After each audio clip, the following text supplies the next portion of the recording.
हाँ जी, very very good morning, good afternoon, good evening to all the chartered accountants.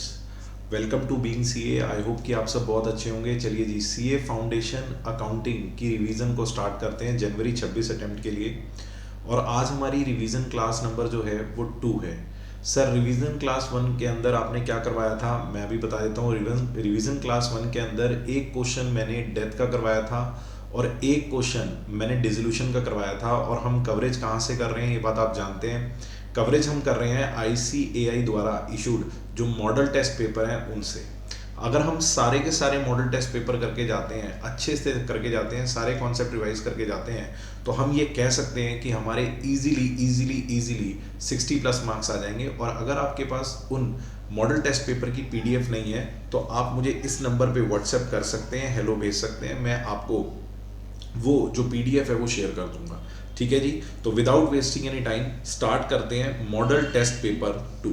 आइए जी, आप भी मेरे साथ लिखिएगा फटाफट से मॉडल टेस्ट पेपर 2। और पार्टनरशिप का टॉपिक चल रहा था हमारा, मॉडल टेस्ट पेपर 2 की बात कर रहे हैं। Model test paper 2, model test paper 2 में पार्टनरशिप कवर कर रहे हैं जी। सबसे पहले मैंने आपको बताया था हमने पार्टनरशिप कवर करनी है। 10 के 10 मॉडल टेस्ट पेपर से पार्टनरशिप कवर करनी है। जब हम ये 20-22 क्वेश्चन कर लेंगे पार्टनरशिप के तो हमारी ग्रिप अच्छी बन जाएगी पार्टनरशिप के ऊपर और हम कह पाएंगे कि 18 से 20 नंबर हम इजीली स्कोर कर पाएंगे। पार्टनरशिप की वेटेज मॉडल टेस्ट पेपर में मैंने 1 में भी आपको दिखाई, लगभग 20 नंबर। मेरे ख्याल से हमने डेथ का क्वेश्चन 10 नंबर का किया, डिसोल्यूशन का क्वेश्चन 10 नंबर का किया। अब बारी है मॉडल टेस्ट पेपर 2 की। आइए, मॉडल टेस्ट पेपर 2 ये रहा आपकी स्क्रीन पे। आइए फटाफट से, ये रहा जी मॉडल टेस्ट पेपर 2। आईसीएआई द्वारा इशूड जो मॉडल टेस्ट पेपर है 2 आपकी स्क्रीन पर है। आइए जी, फटाफट से देखते हैं कि इसका क्वेश्चन हमें कौन सा करना है। पार्टनरशिप का क्वेश्चन करना है, ठीक बात है सर। कॉन्सेप्ट भी रिवाइज करना है, सारी बातें हैं इसमें। सबसे पहले आप आइए फटाफट से, मेरे ख्याल से थर्ड क्वेश्चन है, मेरे ख्याल से थर्ड क्वेश्चन है। हाँ, ये जो थर्ड क्वेश्चन है मॉडल टेस्ट पेपर 2 में बेटा, ये देखो मैं एक बार दोबारा दिखा देता हूँ, बच्चों को कंफ्यूजन नहीं होनी चाहिए किसी भी प्रकार की। हाँ जी, मॉडल टेस्ट पेपर 2 पे खड़े हैं बेटे, ये रहा मॉडल टेस्ट पेपर 2 पे खड़े हैं बेटे। ये देखो जी, हम मॉडल टेस्ट पेपर 2 पे खड़े हैं बेटे, कंफ्यूजन नहीं होनी चाहिए प्लीज, सीक्वेंस खराब नहीं होना चाहिए। मॉडल टेस्ट पेपर 2 पे खड़े हैं बेटे। और अब हमें पार्टनरशिप का जो क्वेश्चन करना है, फटाफट से आइए। ये थर्ड क्वेश्चन देखो आप एक बार स्क्रीन पे आपकी, ये थर्ड क्वेश्चन देखो। थर्ड का ए पार्ट जो है वो तो सिंगल एंट्री का नजर आ रहा है। थर्ड का ए पार्ट जो है वो तो सिंगल एंट्री का नजर आ रहा है। सिंगल एंट्री अभी हमारा टारगेट नहीं है, हमारा टारगेट है B part. Question number third का बी पार्ट, ये लो क्वेश्चन नंबर थर्ड का बी पार्ट। एक बार ये देखते हैं ये कौन सा क्वेश्चन है। सर XYZ 3 पार्टनर है आराम से, और उसके बाद जो वाई भाई साहब हैं वो रिटायर हो रहे हैं। जो वाई भाई साहब हैं सीए साहब वो रिटायर हो रहे हैं। तो ये रिटायरमेंट का क्वेश्चन है। एक बार इसकी वेटेज चेक कर लें तो फिर हम वर्किंग शुरू करते हैं। इसकी वेटेज चेक करो आप, 12 मार्क्स की वेटेज है। मॉडल टेस्ट पेपर 2 चल रहा है, पहला क्वेश्चन कर रहा हूं अभी पार्टनरशिप का, 12 नंबर की वेटेज है, रिटायरमेंट का क्वेश्चन है। आइए फटाफट से क्वेश्चन भी पढ़ेंगे, सारा काम करेंगे। इधर आइए जी, क्वेश्चन नंबर थर्ड का बी पार्ट लिख लेते हैं एक बार, लिख लेते हैं जी एक बार। क्वेश्चन नंबर थर्ड का साथ साथ लिखिएगा मेरे, क्वेश्चन नंबर थर्ड का बी पार्ट कौन सा क्वेश्चन है जी जो हमने देखा, retirement, retirement of a partner, retirement of a partner. कितने नंबर का है ये, 12 मार्क्स का है जी। आओ जी क्वेश्चन पढ़ते हैं और स्टार्ट करते हैं। पूरी प्रेजेंटेशन, सारा कॉन्सेप्ट, सब कुछ रिवाइज करना है सर, आपने प्रॉमिस किया, बिल्कुल ठीक है जी। आइए एक बार क्वेश्चन पे मोटी मोटी नजर मारते हैं। अगर आप क्वेश्चन को ध्यान से देखो तो 3 पार्टनर हैं अपने पास, XYZ। अच्छा जी, are partner sharing profit and losses, इनकी आपस में रेशो कितनी है, 3:2:1, ठीक है। और उनकी बैलेंस शीट दी हुई है। सर बैलेंस शीट क्यों दी होती है, एडमिशन, रिटायरमेंट, डेथ के क्वेश्चंस में रीवैल्यूएशन करवानी होती है। ट्रू पिक्चर पे एंट्री लेता है पार्टनर, ट्रू पिक्चर पे एग्जिट लेता है पार्टनर। ये बात मैंने आपको कई बार बता रखी है, ठीक हो गई बात। आओ जी, तो बैलेंस शीट दी हुई है, बैलेंस शीट में अगर आप बात करें लाइबिलिटी साइड पे तो कैपिटल एक्स वाई जेड की कोई नई बात नहीं, sundry creditor, journal reserve. Last class में भी जो डेथ का क्वेश्चन था मेरे ख्याल उसमें जर्नल रिजर्व थे, हाँ सर ठीक बात है। इसके बाद बैलेंस शीट हो गई खत्म, एसेट साइड पे आ जाओ आप, लाइबिलिटी साइड खत्म हो गई, एसेट साइड पे आ जाओ। बिल्डिंग है, फर्नीचर है, ऑफिस इक्विपमेंट है, स्टॉक है, सन्ड्री डेटर है, प्रोविजन है। ओहो, कई बच्चों को बड़ी प्रॉब्लम होती है जेएलपी में। ओहो सर जेएलपी समझा दोगे? पक्का समझा दूंगा, मैंने वादा किया हुआ है। कॉन्सेप्ट प्लस क्वेश्चन दोनों रिवाइज कराने हैं आपको। बात समझ में आई? जेएलपी जिन बच्चों की दिक्कत है, इस क्वेश्चन के बाद जेएलपी दिक्कत नहीं बचेगी, ये मेरा प्रॉमिस है। जॉइंट लाइफ पॉलिसी भी दी हुई है, देखते हैं सर क्या होता है। मीनिंग भी बताऊंगा, अकाउंटिंग कैसे होती है वो भी बताऊंगा, सारी बात बताऊंगा, करना क्या है वो भी बताऊंगा। सर वाई रिटायर हो रहा है 1 अप्रैल को, एक बार बैलेंस शीट की डेट चेक करवाओगे मुझे? बैलेंस शीट की डेट क्या है? बैलेंस शीट की डेट है सर 31 मार्च। अच्छा जी, अगले ही दिन सुबह सुबह, हाँ जी वाई भाई साहब रिटायर हो गए। Subject to the following.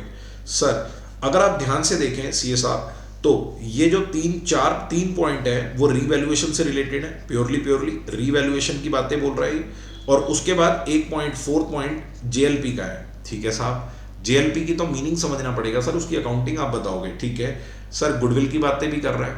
हाँ जी, फ्यूचर में एक्स्ट्रा कमाएंगे ड्यू टू पास्ट हार्डवर्क। तो वाई कहेगा पास्ट में हार्डवर्क हुआ था, इसका फल फ्यूचर में लगेगा। तो भाई हार्डवर्क में मैं था तो फ्यूचर में मैं हूं नहीं, मेरे को मेरा हिस्सा तो दे दो। मेहनत में मैं साथ था, फ्यूचर में मैं साथ नहीं हूं, मेरे को मेरा हिस्सा तो दे दो। देखते हैं सर, गुडविल की बातें भी है। अब वो कह रहे हैं जो भी अमाउंट वाई का बनेगा, जो भी अमाउंट वाई का बनेगा, जो भी अमाउंट वाई का बनेगा, जो भी उसका बनेगा हम दे नहीं पाएंगे, इसलिए हम ये कह रहे हैं कि ट्रांसफर कर दो लोन अकाउंट में। जो भी वाई का क्लेम बनेगा, वाई का जो भी पैसा बनेगा, लेट से 2 लाख बनता है तो हम वाई का दे नहीं पाएंगे, उसको लोन में ट्रांसफर करना है। अच्छा जी, उसके बाद वो क्या कह रहे हैं, डिमांड क्या है, मांग पढ़ो क्वेश्चन की। Prepare revaluation account, partner capital account and the balance sheet immediately after the retirement of the, हाँ जी वाई। तो और 12 नंबर का क्वेश्चन है, आप वेटेज देख लो, ये वेटेज आईसीएआई की वेटेज है। हाँ जी, तो मेरे ख्याल से बात बिल्कुल क्लियर है सर। 2-3 पॉइंट रिवैल्यूएशन के, एक नया पॉइंट जेएलपी का, और रिक्वायरमेंट क्वेश्चन की गुडविल के साथ। आपको पता ही है गुडविल निकालनी पड़ेगी, इसमें कोई दिक्कत वाली बात है नहीं। तो आइए धीरे धीरे क्वेश्चन करते हैं। क्वेश्चन के साथ 4 बातें और सीखने को मिलती हैं, फटाफट से आइएगा। क्वेश्चन देखते हैं जी, क्या क्या डिमांड है, फटाफट से। क्वेश्चन स्टार्ट कैसे करते हैं पार्टनरशिप में, आप ये भी देखा करो कि क्वेश्चन स्टार्ट कैसे करने। सर डिमांड पढ़ी हमने, डिमांड पढ़ने के बाद हमने फॉर्मेट बनाने शुरू किए। आइए जी, in the books of firm, in the books of firm, in the books of firm, साथ साथ बनाना मेरे। In the books of form,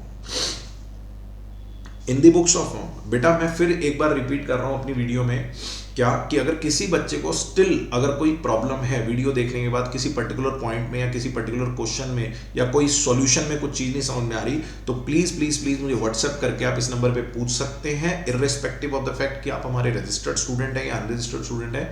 आपको जो रिप्लाई है वो 24 आवर्स में आ जाएगा, पक्की बात है। मेरा पर्पस है आपको इजीली 60+ दिलवाना। बात समझ में आई? ओके जी। तो sir in the books of firm, in the books of form, फटाफट से ए पार्ट में हम क्या बनाएंगे, रीवैल्यूएशन अकाउंट। ए पार्ट में हम क्या बनाएंगे, रीवैल्यूएशन अकाउंट। ए पार्ट में हम क्या बनाएंगे, रीवैल्यूएशन अकाउंट। अच्छा जी, इसका दूसरा नाम क्या होता था वैसे बताना, वैसे रिवाइज करवा रहा हूं आपको, पीएनएल एडजस्टमेंट अकाउंट। सर याद आ गया, पीएनएल एडजस्टमेंट अकाउंट। कई बार क्वेश्चन ये नाम बोलता है ना, बच्चे कहते हैं ये तो कराया नहीं। हाँ जी, तो पीएनएल एडजस्टमेंट, पेपर में आपने एक ही लिखना है, पेपर में रीवैल्यूएशन लिखना, क्योंकि क्वेश्चन में रीवैल्यूएशन मेंशन्ड है। तो फटाफट से बिना टाइम व्यर्थ किए हम रीवैल्यूएशन का फॉर्मेट बना डालेंगे। साथ साथ करो नालायकों, साथ साथ करो। हाँ जी, मैं प्यार से बोलता हूँ नालायक को, पता है ना आपको ये बात, ठीक है, बुरा मत मानना, छोटा भाई हूं आपका, ठीक है जी। हाँ जी, बी पार्ट में क्या बनाएंगे, partners capital account. B part में क्या बनाएंगे, partners capital account.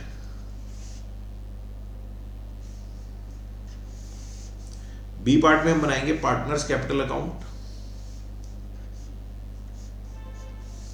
B part में बनाएंगे पार्टनर कैपिटल अकाउंट। सीए साहब मेरे ख्याल से 3 पार्टनर है, एक्स वाई और जेड, है ना? जोर से बोलो, कह रहे जय माता दी। ठीक है, कितने पार्टनर हैं? ओ माय गॉड, लो जी लो, फॉर्मेट बन के तैयार। अच्छा, ओह बैलेंस शीट भी बनानी है, बैलेंस शीट भी बनानी है, देखना एक्स वाई जेड 3 पार्टनर है, वाई रिटायर हो रहा है, ओ हो, अच्छा अच्छा, बैलेंस शीट भी तो बनानी है। Okay okay, balance sheet balance sheet balance sheet balance sheet balance sheet balance sheet balance sheet balance sheet, okay. C part में बनेगी जी balance sheet, balance sheet after the retirement, balance sheet after Y's retirement, Y retire हो रहा है ना, Y की retirement के बाद की बैलेंस शीट है ये, ओके बना देंगे। सर 12 नंबर में वर्किंग, ओए होए होए होए, वर्किंग देखो आप सर, 12 में से 12 मिल जाएंगे, अरे हाँ, चिंता क्यों कर रहे हो, वाई रिटायर हो रहा है ना, वाई रिटायर हो, लो स्टार लगा देता हूँ ताकि याद रहे, वाई रिटायर हो रहा है जी, ठीक है जी। और इसके बाद बनेंगे वर्किंग नोट्स, इसके बाद बनेंगे working notes, working notes, working notes, चलो जी चलो, चलो जी चलो, वर्किंग नोट्स। ध्यान रखना, ये जरूर नोट करना रिवीजन सेशन में कि सर स्टार्ट कैसे करते हैं, क्वेश्चन चलाते कैसे हैं। आओ जी, तो फटाफट से बैलेंस शीट दी हुई है। सर जेएलपी का मतलब पहले बता दो, अरे आने दो, सब बताऊंगा, चिंता क्यों कर रहे हो। हाँ जी सर, बैलेंस शीट दी हुई है, बैलेंस शीट में एक्स वाई जेड हैं पार्टनर, और इनकी ओल्ड रेशो कितनी है, 3:2:1। अच्छा जी, बैलेंस शीट में अगर आप चेक करें, कैपिटल दी हुई है, हम लाइबिलिटी साइड से क्वेश्चन शुरू कर रहे हैं। Please please please please revision classes में ये बात सीखने की है सर, क्वेश्चन स्टार्ट कैसे करते हैं, क्वेश्चन स्टार्ट कैसे करते हैं और क्वेश्चन को एंड कैसे करते हैं, यानी कि कैसे क्वेश्चन को लेकर के चलते हैं। बहुत से बच्चों की क्वेरी होती है, सर हमें आता तो है पर कहां से स्टार्ट करना है हमें ये नहीं पता। ठीक है जी, ओके, तो आओ फटाफट से, कैपिटल दी हुई है, लाइबिलिटी साइड से शुरू कर लेते हैं, लाइबिलिटी साइड से शुरू कर लेते हैं। कैपिटल दी हुई है तीनों की। आप मुझे बताओ, एक मिनट, मैंने लास्ट वीडियो में भी बताया आपको, पार्टनर कैपिटल अकाउंट है, पार्टनर कैपिटल अकाउंट है, मम्मी जी की कसम है, इधर देखना चाहिए एक बार फटाफट से, मम्मी जी की कसम है, ये बताओ इधर क्या आता था, इधर आते थे पार्टनर के राइट्स, क्रेडिट में हम क्या लिखेंगे, राइट्स, और इधर क्या लिखेंगे हम, पार्टनर की रिस्पॉन्सिबिलिटी। ये समझाने के लिए बोला है मैंने, ये आपको सिर्फ समझाने के लिए, मैंने आपको इजी करने के लिए बोला है, पेपर में नहीं लिखना ये। क्रेडिट साइड में क्या आएंगे, राइट्स, और डेबिट में क्या आएंगी, रिस्पॉन्सिबिलिटी, क्योंकि रिस्पॉन्सिबिलिटी आप फर्म को ला कर दोगे, राइट आप फर्म से मांगोगे, आपने ऑलरेडी पैसा इन्वेस्ट किया हुआ है। ठीक होगी बात, तो फटाफट से आप मुझे बताओ, ये जो कैपिटल लगा रखी है 8,04,20 और 4 लाख, ये पार्टनर का राइट है ना, ये फर्म को वो दे चुका है, इसके लिए वो गिवर है, तो ये तो वापसी मांगेगा, इसका राइट है। तो फटाफट से 8 लाख, 4 लाख और 4, 8, 4, 20 और 4, फटाफट से आओ, इसमें कितना लिखोगे, 8 लाख। क्या लिखेंगे इसको, बाय बैलेंस, जिस आइटम ने जहां जाना है आप वहां पहुंचा दो बस। 8 लाख, 4, 20 और मेरे ख्याल से 4 लाख। ओके, ये बात भी समझ में आ गई। सर कैपिटल राइट साइड पे चलेगी, राइट्स वाली साइड पे चलेगी, हक है पार्टनर का। ओके सर, क्रेडिटर है, क्रेडिटर 370 के हैं, एक बार नीचे चेक करना कोई एडजस्टमेंट है क्या, कोई रीवैल्यूएशन है क्या। Point number 1, office equipment, building, furniture, stock, provision for doubtful date, joint life policy, goodwill. Sir creditor के साथ कोई एडजस्टमेंट नहीं है, क्रेडिटर विल रिमेन सेम।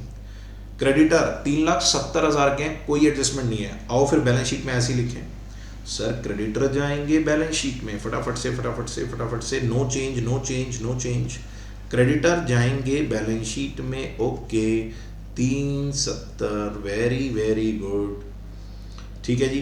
तो फटाफट से क्रेडिटर ले आए। सर रिटायरमेंट हो रही है वाई की, हमारे पास जर्नल रिजर्व पड़ा है 3,60,000। जर्नल रिजर्व क्या होता है याद करो, undistributed earning, undistributed earnings, undistributed earning of past years, past years की अनडिस्ट्रीब्यूटेड अर्निंग। पैसा कमा रखा है पर बांटा नहीं, वाई क्या कहेगा, मैं जा रहा हूं इसे बांटो, मैं जा रहा हूं मेरा हिस्सा दो, इसे बांटो। ये गुल्लक है, इसे फोड़ना पड़ेगा। हर पार्टनर का राइट है इसमें। किस रेशो में बटेगा, क्योंकि पास्ट ईयर का है। हाँ जी, तो किस रेशो में बटेगा, पास्ट में रेशो क्या थी 3:2:1। तो पक्की बात है, फटाफट से एक बार जरा 3,60,000 को 3:2:1 में बांटो। राइट है पार्टनर का, बटेगा बटेगा बटेगा बटेगा, राइट है पार्टनर का, बटेगा बाय जनरल रिजर्व। 3,60,000 को 3:2:1 मेरे ख्याल से 1,80,000, मेरे ख्याल से 1,20,000 और 60,000 आएगा बेटे। अगर मैं 360 को 3:1 में बांटूंगा तो यही बनेगा जी, पक्की बात है, डन है जी अपने पास। तो सर एक और डाउट है, क्या जनरल रिजर्व अब बैलेंस शीट में नहीं आएगा? नहीं, बट गया ना, पार्टनर लेके जाएंगे ये। आपने राइट बांट दिया ना, से यस और नो, प्रॉफिट को कैपिटल में जोड़ दिया, काम खत्म। ओके डन है जी, बैलेंस शीट में नहीं आएगा, ये ध्यान रखना पेपर में। फटाफट से। हाँ जी, जनरल रिजर्व खत्म हो गया। इसके बाद आप आ जाओ एसेट साइड में। एसेट साइड में हम आए, हमने कहा बिल्डिंग 10 लाख की है, तो नीचे हमने देखा ओ हो बिल्डिंग के साथ रीवैल्यूएशन है। सर बिल्डिंग बैलेंस शीट में, सर बैलेंस शीट में जो वैल्यू होती है उसको क्या बोलते हैं, बुक वैल्यू।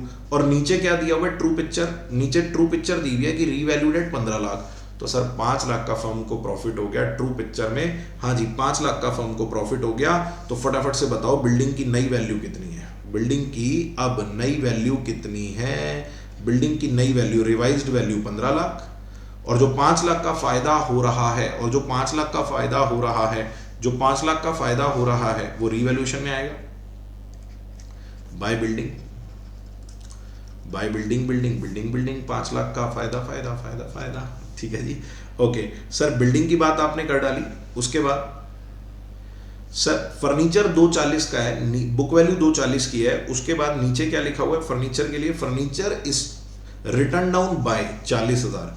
ऊपर 240 का है सर फर्नीचर, और नीचे लिखा हुआ है कि इसको कितना कम करना है, नीचे लिखा हुआ है कि इसको कितना कम करना है, रिटर्न डाउन करना है 40।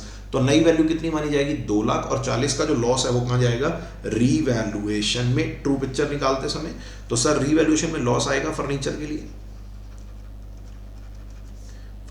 40,000, फर्नीचर की वजह से 40,000 का लॉस है। और फर्नीचर की नई वैल्यू, बोलो, फर्नीचर की नई वैल्यू है 2 लाख। ओके, फर्नीचर की नई वैल्यू है 2 लाख। ठीक हो गई बात, पक्की बात है या नहीं? ओके जी, तो सर फर्नीचर की कहानी भी सेट है। उसके बाद sir office equipment, okay, office equipment दिए हुए हैं सर, ऑफिस इक्विपमेंट दिए हुए हैं 280 के। एक मिनट, मुझे इस फाइल को क्लोज करके दोबारा ओपन करना पड़ेगा, 1 मिनट। चलो ठीक है जी, अब इधर देखना फटाफट से। ऑफिस इक्विपमेंट दिए हुए कितने के, 280 के। ऑफिस इक्विपमेंट दिए हुए 280 के, ऑफिस इक्विपमेंट दिए हुए 280 के। और नीचे बोला गया है फर्स्ट पॉइंट में कि ऑफिस इक्विपमेंट रीवैल्यूड एट 327,000। तो 280 वाली आइटम अगर आपकी 327 हो जाए तो बेटा कितनी बढ़ गई, 47,000 बढ़ गई, नहीं बढ़ गई? आओ जी फटाफट से। ऑफिस इक्विपमेंट की नई वैल्यू कितनी है, ऑफिस इक्विपमेंट की नई वैल्यू 327, और ये 280 से बढ़ी है, तो 47,000 का गेन हो रहा है साहब। तो 47,000 का सीए साहब हमें गेन हो रहा है। ऑफिस इक्विपमेंट कितना, 47,000 का। सर 47,000 का आपको गेन हो गया ऑफिस इक्विपमेंट पे। अब इधर देखना जी, ऑफिस इक्विपमेंट के बाद स्टॉक की बात कर रहे हैं। स्टॉक 2.5 लाख रुपए का है। स्टॉक कितने का है जी, स्टॉक 2.5 लाख रुपए का है। और नीचे स्टॉक की क्या चर्चा चल रही है, नीचे अगर आप देखो सेकंड पॉइंट में, तो स्टॉक की चर्चा चल रही है कि stock is reduce to 2 lakh. ऊपर स्टॉक कितने का है, सर ऊपर 2.5 और नीचे 2, ट्रू पिक्चर में 2 का है वो। तो सर बैलेंस शीट में कितने का आएगा, लो जी बैलेंस शीट में वो कितने का आएगा, एक सेकेंड दोबारा देखते हैं जी, एक बार दोबारा दिखाओ मेरे को वैल्यू सर, दोबारा दिखाओ सर। स्टॉक की ऊपर वैल्यू 2.5 और नीचे 2, ठीक है जी, नीचे 2 ऊपर 2.5 ना, है ना। तो स्टॉक पे लॉस हो गया सर, कितने का लॉस हो गया, हाँ जी। तो नई वैल्यू फटाफट से स्टॉक की वैल्यू बताओ। स्टॉक की वैल्यू बताओ, स्टॉक की वैल्यू बताओ 2 लाख। तो सर ये बात भी ठीक हो गई, सर ये बात भी हमारी डन है, स्टॉक की बात भी हमारी डन है। अब आप देख रहे हो मैं क्या कर रहा हूं, मैं बैलेंस शीट से आइटम बाय आइटम चल रहा हूं और एडजस्टमेंट साथ में निपटा रहा हूं, आइटम बाय आइटम चल रहा हूं और एडजस्टमेंट साथ में निपटा रहा हूं। तो मैं स्टॉक तक आ गया, इसके बाद डेटर है, डेटर के ऊपर 3 लाख के डेटर हैं और ऑलरेडी प्रूडेंस के चक्कर में प्रोविजन बना हुआ है 30,000, 10% का प्रोविजन बना हुआ है। अब वो क्या कह रहे हैं, अब वो नीचे क्या कह रहे हैं, थर्ड पॉइंट ध्यान से देखो, थर्ड पॉइंट ध्यान से देखो, वो कह रहे हैं provision for doubtful debt is to be created, is to be created, provision for doubtful debt, provision for doubtful debt, provision for doubtful debt is to be created। आप और क्रिएट करिए, कितना क्रिएट करिए, 5% ऑन दी डेटर। तो already कितना created है 10, आपको और क्रिएट करना है, वर्ड देखो क्या लिखा है, टू बी क्रिएटेड, और क्रिएट करिए 5%। तो 3 लाख के डेटर पे अगर और प्रोविजन क्रिएट होगा तो 5%, तो कितना माना जाएगा 15,000, 15,000 का प्रोविजन और बनाना है तो total provision will come to 45,000। तो फटाफट से आइए सीए साहब, तो फटाफट से आइएगा सीए साहब। हाँ जी, तो आइए फटाफट से प्रोविजन बनाते हैं, फटाफट से प्रोविजन बनाते हैं। प्रोविजन बनाना है 3 लाख का 5%, प्रोविजन बनाना है 3 लाख का 5%, प्रोविजन बनाना है सीए साहब 3 लाख का 5%। Provision for doubtful date, loss है ना सर, तभी तो डेबिट साइड पे आ रहा है, ठीक है सर। 3 लाख का 5% यानी कि 15,000। और नया प्रोविजन कैसे दिखाया जाएगा, एक बार मैं समझा देता हूं, एक बार मैं दोबारा समझा देता हूं, 1 मिनट। डेटर दिखाए जाएंगे, दोबारा बता देता हूं एक बार, डेटर दिखाए जाएंगे 3 लाख के, माइनस होगा प्रोविजन फॉर डाउटफुल डेट, 30,000 पुराना और 15,000 नया, तो 45,000 टोटल हो गया। तो 2,55,000 के मेरे ख्याल से डेटर बाहर दिखाए जाएंगे। सर प्रोविजन, मैं दोबारा बता रहा हूं, प्रोविजन सर रीवैल्यूएशन में, प्रोविजन सर रीवैल्यूएशन में डेबिट क्यों हुआ? प्रूडेंस कहता है एक्सपेक्टेड लॉस को, प्रूडेंस कहता है एक्सपेक्टेड लॉस को आज ही अकाउंट फॉर करके चलो। अब लॉस है, लॉस है तो वो पीएनएल में डेबिट होना चाहिए, इसीलिए डेबिट साइड पे लिखा मैंने। मैं आपकी रेफरेंस के लिए इसका अमाउंट कैसे आया वो मैं आपको बता रहा हूं, 3 लाख का 5%। प्रूडेंस कहता है एक्सपेक्टेड लॉस को टेक केयर करके चलो, और लॉस है तो डेबिट होगा पीएनएल में, आपको पता ही है, ठीक है सर। और बैलेंस शीट में डेटर कैसे दिखाए जाएंगे, डेटर हाँ जी माइनस पीएफडीडी, और पीएफडीडी 30,000 पुराना था, 15 आपने बनाया, तो टोटल कितना हो गया सीए साहब 45, तो 255 के डेटर आ गए। इसके बाद हम आगे बढ़े, इसके बाद एक बढ़िया पॉइंट आ गया, इसके बाद एक बढ़िया पॉइंट आ गया जॉइंट लाइफ पॉलिसी। मुझे ऐसा लगता है कि जॉइंट लाइफ पॉलिसी को लेकर के बच्चों को थोड़ी सी कम क्लियरिटी होती है, इस पे 5 मिनट लगाने चाहिए। बाकी सारे पॉइंट्स नॉर्मल पॉइंट्स थे, बाकी सारे पॉइंट्स ऐसे पॉइंट्स थे जो क्लास 12th में भी आपने देखे, और बाकी सारे पॉइंट्स में एज सच कोई दिक्कत होती नहीं है। जॉइंट लाइफ पॉलिसी का पॉइंट एक ऐसा पॉइंट है जहां मुझे ऐसा लगता है बच्चे को क्लियरिटी ज्यादा चाहिए, तो मैं जेएलपी की बात करता हूं। जेएलपी 1,60,000 है, मैं मीनिंग भी बताऊंगा, मैं ट्रीटमेंट भी बताऊंगा। जेएलपी 1,60,000 है, और नीचे जो इसकी सरेंडर वैल्यू है, अब ये सरेंडर वैल्यू क्या होती है वो समझाएंगे। सरेंडर वैल्यू जो है वो 1.5 लाख रुपए है, ठीक है जी। 1,60,000 ऊपर है और 1.5 लाख सरेंडर वैल्यू नीचे है। अब मैं आपको जेएलपी समझा दूं, पहले 1 मिनट, हाँ जी इधर देखना जी आराम से, मैं आपको जेएलपी समझा रहा हूं बेटे प्लीज, मैं आपको जेएलपी समझा रहा हूं बेटे, इधर देखना एक बार, मैं आपको जेएलपी समझा रहा हूं, हाँ जी। जेएलपी क्या है वो समझा देता हूं मैं आपको, इधर देखना जी फटाफट से। Joint life policy, joint life policy क्या होती है मैं वो आपको बता रहा हूं। पहले मैं इसका पहले आपको मीनिंग क्लियर कर रहा हूं, फिर मैं आपको इसकी अकाउंटिंग क्लियर करूंगा। मैं जॉइंट लाइफ पॉलिसी का पहले मीनिंग क्लियर कर रहा हूं, ध्यान से समझना। मान के चलो 1 मिनट के लिए रिवाइज करवा रहा हूं कॉन्सेप्ट। XYZ 3 पार्टनर है, इन्होंने कंपनी को अप्रोच किया, एक इन्होंने इंश्योरेंस कंपनी को या LIC को अप्रोच किया, इन्होंने एक इंश्योरेंस कंपनी को, हाँ जी इन्होंने एक इंश्योरेंस कंपनी को या LIC को अप्रोच किया कि हमें एक पॉलिसी लेनी है। हमारे घर परिवार में भी हम चेक करें तो हमारे माता पिता भी पॉलिसी लेके रखते हैं। कोई LIC की पॉलिसी होती है, कोई इंश्योरेंस पॉलिसी होती है, पॉलिसी लेके रखते हैं। अब ध्यान से समझना, XYZ ने, हाँ जी, पार्टनर के तौर पे, हाँ जी, XYZ ने पार्टनर के तौर पे इनको इंडिविजुअली अप्रोच नहीं किया, एज पार्टनर अप्रोच किया, यानी कि तीनों लोग इकट्ठे गए बैठ के गाड़ी में और कंपनी को अप्रोच किया, कंपनी से पॉलिसी लेनी है, तो डॉक्यूमेंट पे तीनों के सिग्नेचर होंगे। मैं ये समझाना चाह रहा हूं, इन्होंने, X ने अकेली पॉलिसी नहीं ली, Y ने अकेले पॉलिसी नहीं ली, Z ने अकेले पॉलिसी नहीं, इन्होंने कंपनी को बताया कि हमारा स्टेटस क्या है, आपस में हम पार्टनर हैं, तो हमें एक ही पॉलिसी चाहिए जिसमें हम तीनों कवर होंगे। बात समझ में आई या नहीं आई? तो इन्होंने ली इंश्योरेंस पॉलिसी। अब ध्यान से समझना, इंश्योरेंस पॉलिसी में क्या होता है, ध्यान से समझना, या LIC की पॉलिसी में, हाँ जी, जॉइंट लाइफ पॉलिसी में क्या होता है, ध्यान से समझना। आपको हर साल, आपको मान के चलो फॉर एग्जांपल, मान के चलो 15 साल का पॉलिसी का टेन्योर है, क्योंकि ये भी तो एक कॉन्ट्रैक्ट है। 15 साल का पॉलिसी का टेन्योर है, 15 साल का पॉलिसी का टेन्योर है, 15 साल का पॉलिसी का टेन्योर है, और कंपनी ने क्या बोला है कि 15 साल तक, हाँ जी, आपको 50,000 रुपए देने हैं। 15 साल तक आपको 50,000 रुपए हर साल देने हैं। 15 साल तक आपको 50,000 रुपए हर साल देने हैं। आराम से सुनना, जल्दी कोई नहीं है, क्योंकि ज्वाइंट लाइफ पॉलिसी को लेकर के बच्चों को दिक्कत है।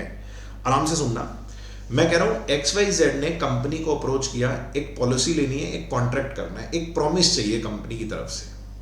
अब कंपनी कहती है क्या प्रॉमिस चाहिए, कंपनी कहती है क्या प्रॉमिस चाहिए, ये कहते हैं जी XYZ, आराम से सुनना, XYZ कहते हैं जी हमें एक प्रॉमिस चाहिए, अगर हम में से किसी की भी डेथ हो गई तो कंपनी कुछ पैसा देगी। कंपनी ने कहा ठीक है, हम प्रॉमिस करते हैं, अगर किसी की भी डेथ हो गई तो हम 15 लाख रुपए देंगे, किसी की भी डेथ हो गई तो हम 15 लाख रुपए देंगे। आराम से सुनना, पॉलिसी का खेल।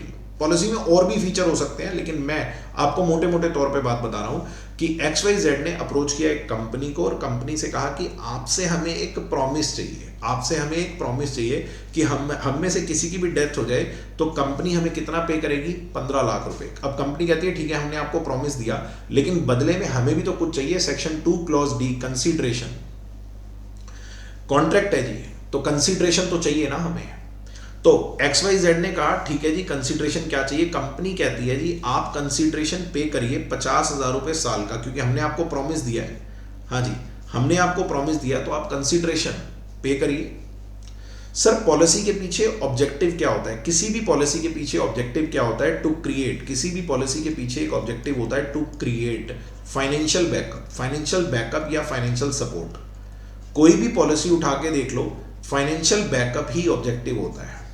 अब आप सोचो 15 साल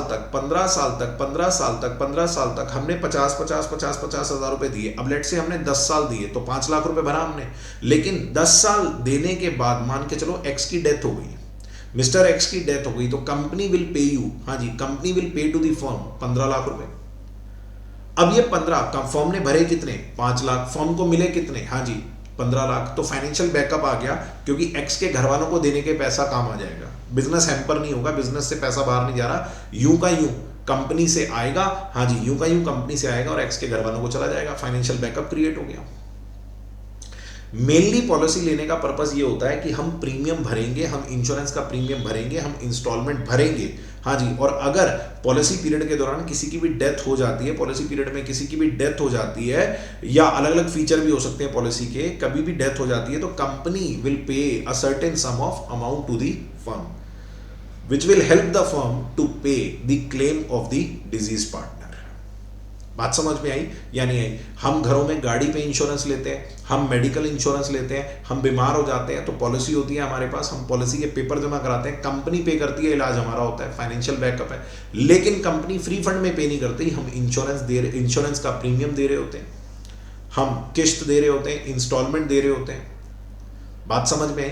गाड़ी का इंश्योरेंस होता है, गाड़ी का एक्सीडेंट हो जाता है तो कंपनी इंश्योरेंस पे करती है, पैसा पे करती है, डैमेज पे करती है, लेकिन आप हर साल क्या करते हो, जल्दी बताओ, प्रीमियम पे करते हो। तो बेसिकली होता क्या है, जो आदमी इंश्योरेंस पॉलिसी, जो पॉलिसी खरीदता है ना, वो एक प्रॉमिस खरीद रहा है कि अगर मुझे फाइनेंशियल लॉस हुआ तो आप पीछे खड़े हो ना 15 लाख रुपए के लिए। कंपनी कहती है हम खड़े हैं, लेकिन हमें भी तो बदले में कुछ चाहिए। हमें क्या चाहिए, सेक्शन 2 क्लॉज D, कंसीडरेशन, 50,000 रुपए का प्रीमियम चाहिए। अब ये प्रीमियम कौन किसको दे रहा है, ये प्रीमियम कौन किसको दे रहा है, ये फर्म दे रही है, किसको, कंपनी को, फर्म की जेब से जा रहा है। ज्वाइंट लाइफ पॉलिसी के केस में इंडिविजुअल पॉलिसी तो है नहीं, ज्वाइंट लाइफ पॉलिसी के केस में ये किसकी जेब से जा रहा है? आप सोचो, फर्म की जेब से जा रहा है। और फर्म में किसी की भी डेथ हो जाए, किसी की भी डेथ हो जाए तो कंपनी 15 लाख रुपए देगी। इसीलिए ज्वाइंट वर्ड आ गया, क्योंकि तीनों की लाइफ सिक्योर है। अब XYZ का एक और क्या कहते हैं, एक और कहना है कि अगर मान के चलो 15 साल किसी की डेथ नहीं हुई, हमें वैसे पैसे की जरूरत पड़ गई 10 साल बाद। 10 साल में हमने कितना दिया? 50,000 हर साल दिया हमने इंश्योरेंस का प्रीमियम। हाँ जी, 10 साल में हमने कितना भर दिया? हमने 5 लाख भर दिया। अब मान के चलो 10 साल के बाद हम कंटिन्यू नहीं कर रहे, हम पॉलिसी छोड़ रहे हैं, हम पॉलिसी डिसकंटिन्यू कर रहे हैं, ब्रीच ऑफ कॉन्ट्रैक्ट कर रहे हैं, तो कंपनी कहती है घबराओ मत, हम थोड़ी बहुत पेनल्टी लगा के, क्योंकि ब्रीच ऑफ कॉन्ट्रैक्ट है, हम आपको 470 दे देंगे वापस, और फिर डेथ के टाइम पे कुछ नहीं देंगे क्योंकि ब्रीच ऑफ कॉन्ट्रैक्ट है। अगर आपने ऑनगोइंग पॉलिसी को डिसकंटिन्यू किया तो जो उससे मिलने वाला बेनिफिट है वो तो ऑब्वियस बात है मिलेगा ही नहीं आपको, वो तो मिलेगा ही नहीं आपको। मैं फटाफट से एक बार क्रक्स करता हूं। देखो, रिवीजन क्लास है तो मैं बहुत ज़्यादा टाइम नहीं लगाऊंगा, यही रेगुलर क्लास होती तो मैं इस कंसेप्ट पे 1 घंटा लगाता हूं बेटा। मैं 3, 4, 5 एग्जाम्पल लेता हूं, 4-5 एग्जाम्पल लेता हूं, अलग अलग फिगर होती है, सारी बातें समझाता हूं। रिवीजन क्लास है, आपको बिल्कुल क्रक्स समझना पड़ेगा, टू द पॉइंट, कि फर्म ने जाके एक पॉलिसी खरीदी, अब ये पॉलिसी है तो इंडियन कॉन्ट्रैक्ट एक्ट के तहत ये कॉन्ट्रैक्ट है, कॉन्ट्रैक्ट में दोनों तरफ से कंसीडरेशन होता है, तभी वो एक वैलिड कॉन्ट्रैक्ट है। तो कंपनी क्या कह रही है? कंपनी कह रही है अगर किसी की डेथ हो गई पार्टनर की, पॉलिसी का एक, पहली बात तो 3 चीजें समझो, पॉलिसी का एक टेन्योर होगा, पॉलिसी का टेन्योर है यहाँ पे 15 साल पॉलिसी चलेगी। पॉलिसी का एक प्रीमियम होगा, इंश्योरेंस प्रीमियम होगा। प्रीमियम कितना है जी? 50,000 रुपये पर एनम देना पड़ेगा। और सम एश्योर्ड कितना है कि अगर किसी की डेथ हो गई तो कंपनी 15 लाख रुपए पे करेगी। ये 3 चीजें समझो, किसी की भी डेथ हो गई। लेकिन यहां पे खेल दूसरा है, अपने क्वेश्चन में खेल दूसरा है। डेथ के टाइम पे तो 15 लाख मिलेंगे, ये बात तो ठीक है, लेकिन अगर 15 साल के दौरान कभी भी आप पॉलिसी वापस करने पहुंच गए, ब्रीच ऑफ कॉन्ट्रैक्ट कर दिया किसने? फर्म ने, तो कंपनी कोई 15 लाख नहीं देगी और कंपनी 5 लाख रुपए जो आपने भरे हैं उसके बदले पेनल्टी लगाएगी ब्रीच ऑफ कॉन्ट्रैक्ट की 30,000 रुपए या जो भी 10%, 5%, और आपको कितना पे करेगी? 470। तो ये कॉन्सेप्ट है। अब रिटायरमेंट के टाइम पे हमारे पास जॉइंट लाइफ पॉलिसी है, हम सरेंडर कराने पहुंच गए, सम एश्योर्ड अलग चीज है, हाँ जी, सरेंडर वैल्यू अलग चीज है। सरेंडर वैल्यू कब मिलती है? जब ब्रीच ऑफ कॉन्ट्रैक्ट हो। सरेंडर वैल्यू कितनी है? 1.5 लाख। बात समझ में आई या नहीं आई? सरेंडर वैल्यू हमें कब मिलती है? जब हम कंपनी के पास टेन्योर एक्सपायर होने से पहले पहुंचे और हम उसको क्या कहें, ये पकड़ो जी अपनी पॉलिसी हमें कंटिन्यू नहीं करनी। कंपनी कहेगी ठीक है, आपने 5 लाख रुपए दे रखे हैं, हम आपको 5 तो रिफंड नहीं करेंगे, पेनल्टी लगाएंगे ब्रीच ऑफ कॉन्ट्रैक्ट की, पैसे कम मिलेंगे। बात समझ में आई या नहीं आई? अब इधर देखना जी, इसके साथ साथ एक और बात, अब जैसे 50,000 रुपए, आराम से समझना, 50,000 रुपए हमें प्रीमियम भरना है। किसको भरना है प्रीमियम? ये firm will pay to the company. तो यहाँ पे 2 अकाउंटिंग पॉसिबल है, इस प्रीमियम की 2 अकाउंटिंग पॉसिबल है, 2 तरीके से इस प्रीमियम की अकाउंटिंग की जा सकती है। आराम से समझना, इस प्रीमियम को कंपनी एसेट मान के भी, हाँ जी, ट्रीट कर सकती है, इसको एसेट भी ट्रीट कर सकती है, इसको एसेट के तौर पे भी दिखा सकती है जो प्रीमियम दे रही है जेब से फर्म कंपनी को, या फिर हम इसे एक्सपेंस भी दिखा सकते हैं। हर साल हम 50,000 रुपए, हाँ जी, हर साल हम 50,000 रुपए कंपनी को पे कर रहे हैं, तो हम अपनी बुक्स में एसेट भी दिखा सकते हैं, या फिर हर साल जो हम 50,000 रुपए दे रहे हैं हम एक्सपेंस भी दिखा सकते हैं। अगर हम एसेट दिखाते हैं उसे, तो ये बैलेंस शीट में जाएगा, ये प्रीमियम पेड कहाँ जाएगा? बैलेंस शीट में जाएगा। और अगर हम एक्सपेंस दिखाते हैं तो P&L में आएगा। सर हमें कैसे पता लगेगा, हमें अपने क्वेश्चन में कैसे पता लगेगा कि फर्म ने उसे एसेट माना है या फर्म ने उसे एक्सपेंस माना है? बेटे, अगर JLP का प्रीमियम पे जो हो रखा है, आपका JLP का प्रीमियम, जॉइंट लाइफ पॉलिसी का प्रीमियम अगर पे हो रखा है और वो बैलेंस शीट में दिखाया जा रहा है, अगर वो बैलेंस शीट में वैल्यू आ रही है, तो इसका मतलब कंपनी ने, फर्म ने क्या कहते हैं, एसेट के रूप में उसको ट्रीट किया हुआ है प्रीमियम पेड को। मैं ये बोलना चाह रहा हूं, premium paid can be treated as an asset और एज एन एक्सपेंस। ये ऑल्टरनेटिव अकाउंटिंग ट्रीटमेंट है, 2 तरह के ट्रीटमेंट है, आप अपनी बुक्स में जैसा चाहें वैसा कर सकते हैं। और अगर बैलेंस शीट में नहीं आ रहा तो इसका मतलब हर साल हम पीएनएल को किस में क्या कहते हैं, प्रीमियम को किस में लेकर के जा रहे हैं, पीएनएल में लेके जा रहे हैं। हर साल हम प्रीमियम को किस में लेकर के जा रहे हैं, पीएनएल में लेके जा रहे हैं। तो अपने इस प्रैक्टिकल क्वेश्चन में आप देखो, दोबारा मैं एक बार फटाफट से कंपाइल कर देता हूं। फर्म ने एक पॉलिसी खरीदी, किससे, कंपनी से। फर्म ने एक पॉलिसी खरीदी, किससे, कंपनी से। फर्म हर साल क्या पे करेगी, प्रीमियम। पॉलिसी का एक क्या होगा, टेन्योर। अगर पॉलिसी के दौरान किसी की डेथ हो गई, पॉलिसी चलते हुए 15 साल के बीच में किसी पार्टनर की डेथ हो गई, तो कंपनी ने वादा किया 15 लाख देंगे, तो 15 लाख मिलेगा। पॉलिसी का पर्पस, किसी भी पॉलिसी का पर्पस क्या होता है, टू क्रिएट फाइनेंशियल बैकअप। चाहे गाड़ी का इंश्योरेंस ले लो, चाहे मेडिकल इंश्योरेंस ले लो, चाहे लाइफ इंश्योरेंस ले लो, फाइनेंशियल बैकअप क्रिएट करना हमारा ऑब्जेक्टिव है। डेथ के टाइम पे आपको पता है, डेथ के टाइम पे अगर एक्स की डेथ हो गई तो यार इतना सारा पैसा हम एक्स के घर वालों को कैसे पे करेंगे, कंपनी कुछ देगी, कुछ सहारा मिलेगा तो हम पे कर पाएंगे, फाइनेंशियल बैकअप क्रिएट कर लिया। लेकिन हमें किसी की डेथ नहीं हुई, हम खुद ही पहुंच गए कंपनी के पास, हमने कहा जी वो जो पॉलिसी ली थी हम कंटिन्यू तो नहीं कर पाएंगे। कंपनी कहती ठीक है, कांग्रेचुलेशन, ब्रीच ऑफ कॉन्ट्रैक्ट हुआ, आपने जो पे किया था हम उससे कम ही पे करेंगे आप। ब्रीच ऑफ कॉन्ट्रैक्ट में हाँ जी, जितना आपने दे रखा होता है पेनल्टी लगती है, थोड़ा कम ही मिलता है फिर आपको। और जो प्रीमियम फर्म पे करती है उसको हाँ जी एसेट भी दिखाया जा सकता है, हाँ जी, और या फिर उसको एक्सपेंस भी दिखाया जा सकता है। सर हमारी फर्म ने उसको एसेट ट्रीट किया है या एक्सपेंस ट्रीट किया है, ये डिपेंड करेगा कि वो बैलेंस शीट में वैल्यू आ रही है या वो पीएनएल। बैलेंस शीट में नहीं आ रही, तो फिर वो पीएनएल में चली गई। देखो शुरू के 3 4 5 क्वेश्चन में आपको थोड़ा सा टाइम लगेगा, इंजन है, जैसे ही स्टार्ट होगा फिर स्पीड पकड़ते हैं, ये बात आपको पता है। बात समझ में आई या नहीं आई? थोड़ा सा टाइम लगेगा शुरू के क्वेश्चन में, पर ग्रिप अच्छी बनेगी, ट्रस्ट मी।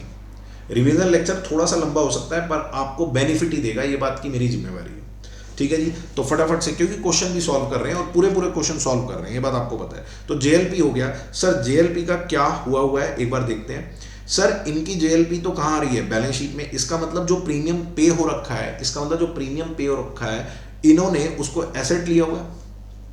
प्रीमियम पेड को इन्होंने एसेट माना हुआ है, ठीक है जी, कोई दिक्कत नहीं है। ऑल्टरनेटिव अकाउंटिंग ट्रीटमेंट है, कर रखा है। 1,60,000 हमने जमा करा रखे हैं, जस्ट लाइक इन्वेस्टमेंट, आप इन्वेस्टमेंट के तौर पे ले लो इसको।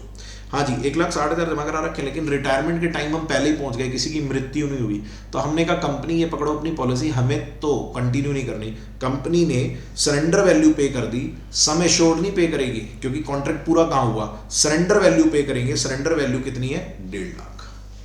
बात समझ में आई या नहीं आई? 1.5 लाख रुपए सरेंडर वैल्यू है, surrender value of the joint life policy. आओ जी फटाफट से जॉइंट लाइफ पॉलिसी की सरेंडर वैल्यू, सरेंडर कर दी हमने। जब वाई फॉर्म से बाहर हो रहा है तो वो पॉलिसी कंटिन्यू हो नहीं सकती वैसे ही, क्योंकि तीन लोगों ने सिग्नेचर कर रखे थे, अब तो वो पार्टनर रहेगा ही नहीं। तो फटाफट से आएंगे सीए साहब, आप मुझे बताओ पॉलिसी में लॉस कितना हुआ, आपने भरे कितने थे, आप ये बताओ पहले, आपने भरे कितने थे, 1,60,000, आपको मिले कितने, आपको मिले 1.5 लाख, तो 10,000 का लॉस हो गया। ज्वाइंट लाइफ पॉलिसी में सीए साहब 10,000 का लॉस नजर आ रहा है, हाँ जी, फर्म का लॉस है, फर्म ने भरी थी, लॉस है तो डेबिट होगा, ठीक है जी।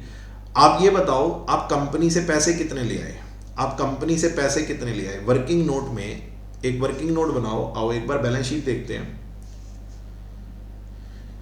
बैलेंस शीट में कैश एट बैंक अकाउंट बनाएंगे एक बार, 1.5 लाख का बैंक है, बैंक अकाउंट बना लेते हैं। बैंक अकाउंट बना लेते हैं। आप मुझे क्वेश्चन में देख के बताओगे, ये चीज देख के बताओगे बैंक का पॉजिटिव बैलेंस है या नेगेटिव बैलेंस है, बैंक का पॉजिटिव बैलेंस है या बैंक का नेगेटिव बैलेंस है। सर बैंक का पॉजिटिव बैलेंस है, और बैंक हमारी एसेट है, तो 1.5 लाख का पॉजिटिव बैलेंस है, और पॉजिटिव बैलेंस की शुरुआत आपको पता है कहां से होती है, हाँ जी, कितना है, 1.5 लाख। अब आप मुझे बताओ जेएलपी आप वापस करके आए तो कितने का लॉस हो गया, 1,60,000 वाली पॉलिसी, 1,60,000 वाली पॉलिसी आपने वापस करी, आपको 10,000 का नुकसान हो गया, क्योंकि कंपनी ने आपको कितने पैसे पे करे हैं, 1.5 लाख, तो 1.5 लाख बैंक में आएगा। बैंक रिसीव करेगा 1.5 लाख, तो बैंक रिसीवर है, joint life policy bank receiver है, बैंक ने 1.5 लाख रुपए रिसीव करे। सर ये जेएलपी बैलेंस शीट में आएगी क्या? नालायकों एक बात बताओ, पॉलिसी सरेंडर हो गई, अब जब पॉलिसी नहीं है हमारे पास तो ये बैलेंस शीट में क्यों आएगी? आराम से सुन लो, दिसंबर चल रहा है, अभी आप ये मान के चलो नवंबर तो एंड हो गया। बिल्कुल फोकस्ड हो जाओ मेरे कहने से। हाँ जी, जेएलपी बैलेंस शीट में थोड़ा ना आएगी। ऐसी बातें आप रिवीजन क्लास में करते हुए अच्छे लगते हो, बताओ? ठीक बात है सर, क्योंकि वो सरेंडर हो गई तो वो तो खत्म हो गई ना सर। ठीक है सर, जेएलपी का पॉइंट भी हमने क्लियर कर लिया। कैश और बैंक का हमने अकाउंट बनाया क्योंकि हमें मूवमेंट लग रही थी पैसे की, तो हमने अकाउंट क्रिएट कर दिया। ठीक है साहब, वर्किंग नोट में बेटे, तभी तो 12 नंबर का क्वेश्चन पूरा हो पाएगा। बिल्कुल ठीक बात है सर, बिल्कुल ठीक बात है सर।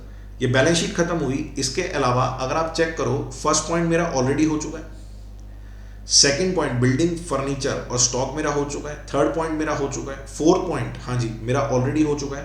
तो गुडविल की बात कर लेते हैं फटाफट से। सर रिटायरमेंट के टाइम पे गुडविल, रिटायरमेंट के टाइम पे गुडविल, आओ लिखते लिखते समझते हैं। एक मिनट पहले देखना गुडविल क्या कह रहे हैं। Goodwill was to be valued at, अभी समझा दूंगा गुडविल का पॉइंट भी। Goodwill was to be valued at 3 years purchase of the average profit of हाँ जी 4 years। आओ जी एक बार देखते हैं गुडविल। सर गुडविल क्यों कर रहे हैं हम? मैंने लास्ट सेशन में ही बताया था, मैं आपको बताता हूं एक बार। हाँ जी एक बार लिखते लिखते समझ लेंगे, कोई टेंशन नहीं है। वैल्यूएशन लिखते लिखते समझेंगे। Valuation and adjustment for, valuation and adjustment for goodwill. पहले वैल्यूएशन कर लेते हैं, पहले वैल्यूएशन होगी तभी तो एडजस्टमेंट होगी। पहले वैल्यूएशन कर लेते हैं। लो जी, वैल्यूएशन में आप ये बताओ ईयर कौन सा दिया हुआ है आपको? आपको ईयर कौन सा दिया हुआ है सर? ईयर कौन सा दिया हुआ है? 20, 21, 22, 23, 20, 21, 22, 23, 20, 21, 22 और 23। लो जी लो। सर गुडविल का क्या काम है रिटायरमेंट में? अभी देखते जाओ। और आपको प्रॉफिट दिए हुए हैं, आपको प्रॉफिट दिए हुए हैं जी। मैं अमाउंट लिख रहा था पर आपको प्रॉफिट दिए हुए हैं। क्या क्या प्रॉफिट दिए हुए हैं एक बार देखना, एक बार सीए साहब। 90, 140, 120 और 130। 90, 140, 120 और 130। अच्छा पहले गुडविल निकाल लो, फिर गुडविल का क्या काम है वो देख लेंगे। आप एक बार टोटल बता सकते हो इसका? आप इसका टोटल बता सकते हो? 90, 140, 120 और 130, 480 का टोटल है। 480 का टोटल है। एवरेज प्रॉफिट, स्पीड, आराम से 480 को कमाने में टाइम लगा 4 साल का। तो हर साल हम एवरेज स्पीड कितना कमा रहे हैं? हाँ जी 120। हमारी स्पीड 120 की है, तो accordingly goodwill is equal to कितने साल तक ये जारी रहेगा? 120 इंटू में नंबर ऑफ ईयर परचेज, कितने साल तक ये जारी रहेगा? कितने साल तक ये जारी रहेगा? कितने साल तक ये जारी रहेगा? 3 years purchase, 3 years purchase, 3 years purchase, तो 3,60,000 गुडविल हो गई। अब इधर देखना, रिटायरमेंट के क्वेश्चन में गुडविल का क्या काम है?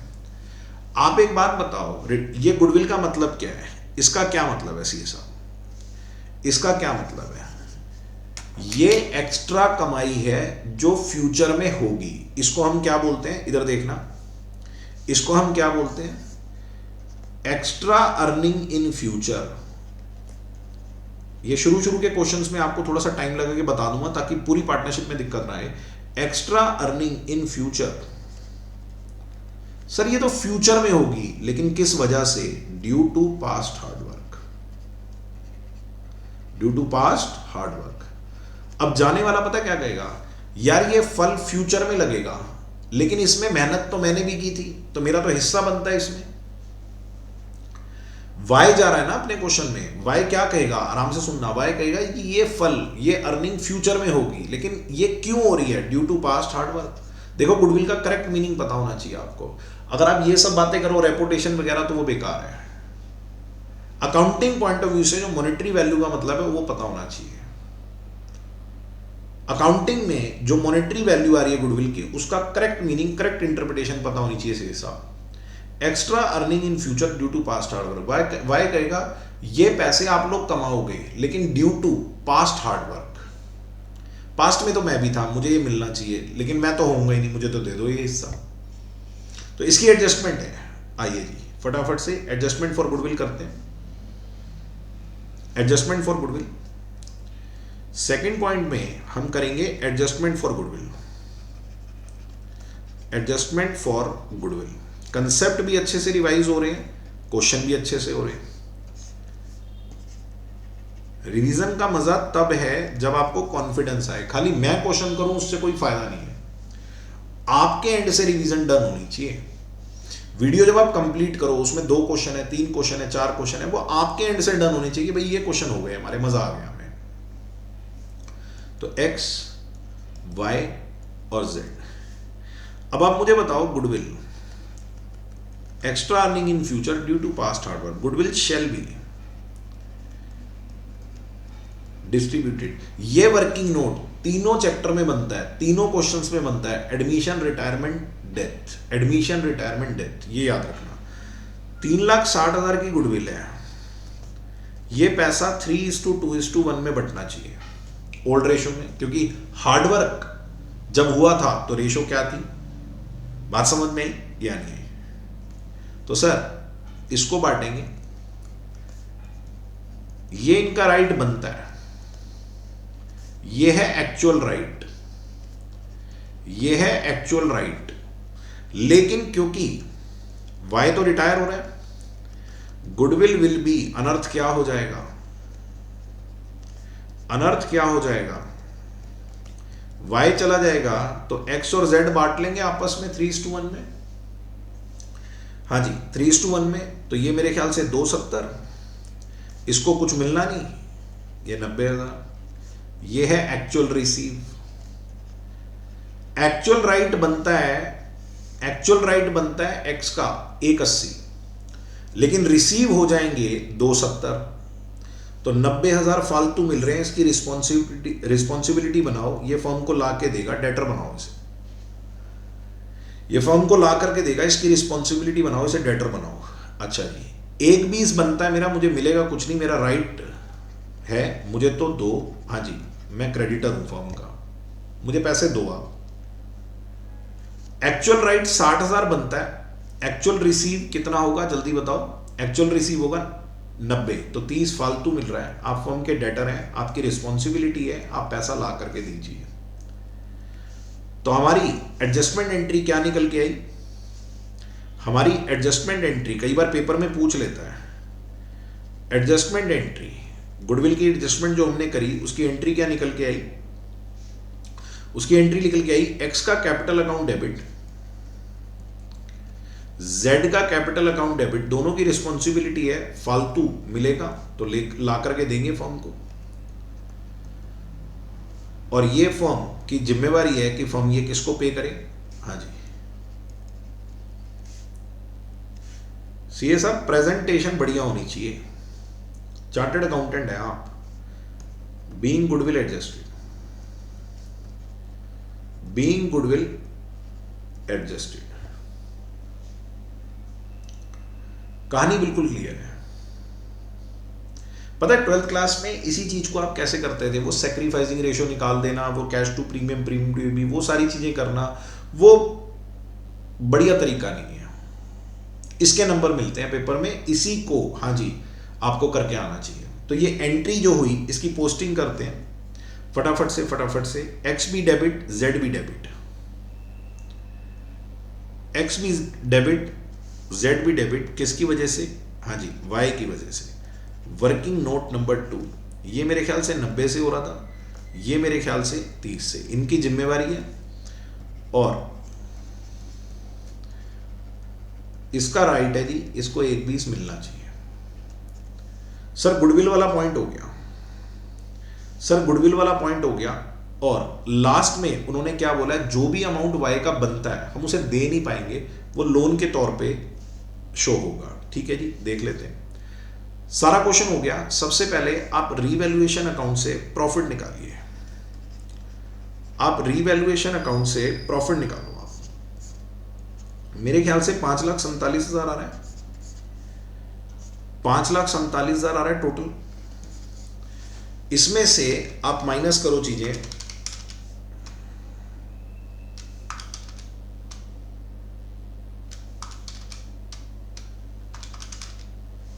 तो मेरे ख्याल से 4,32,000 का प्रॉफिट आ रहा है,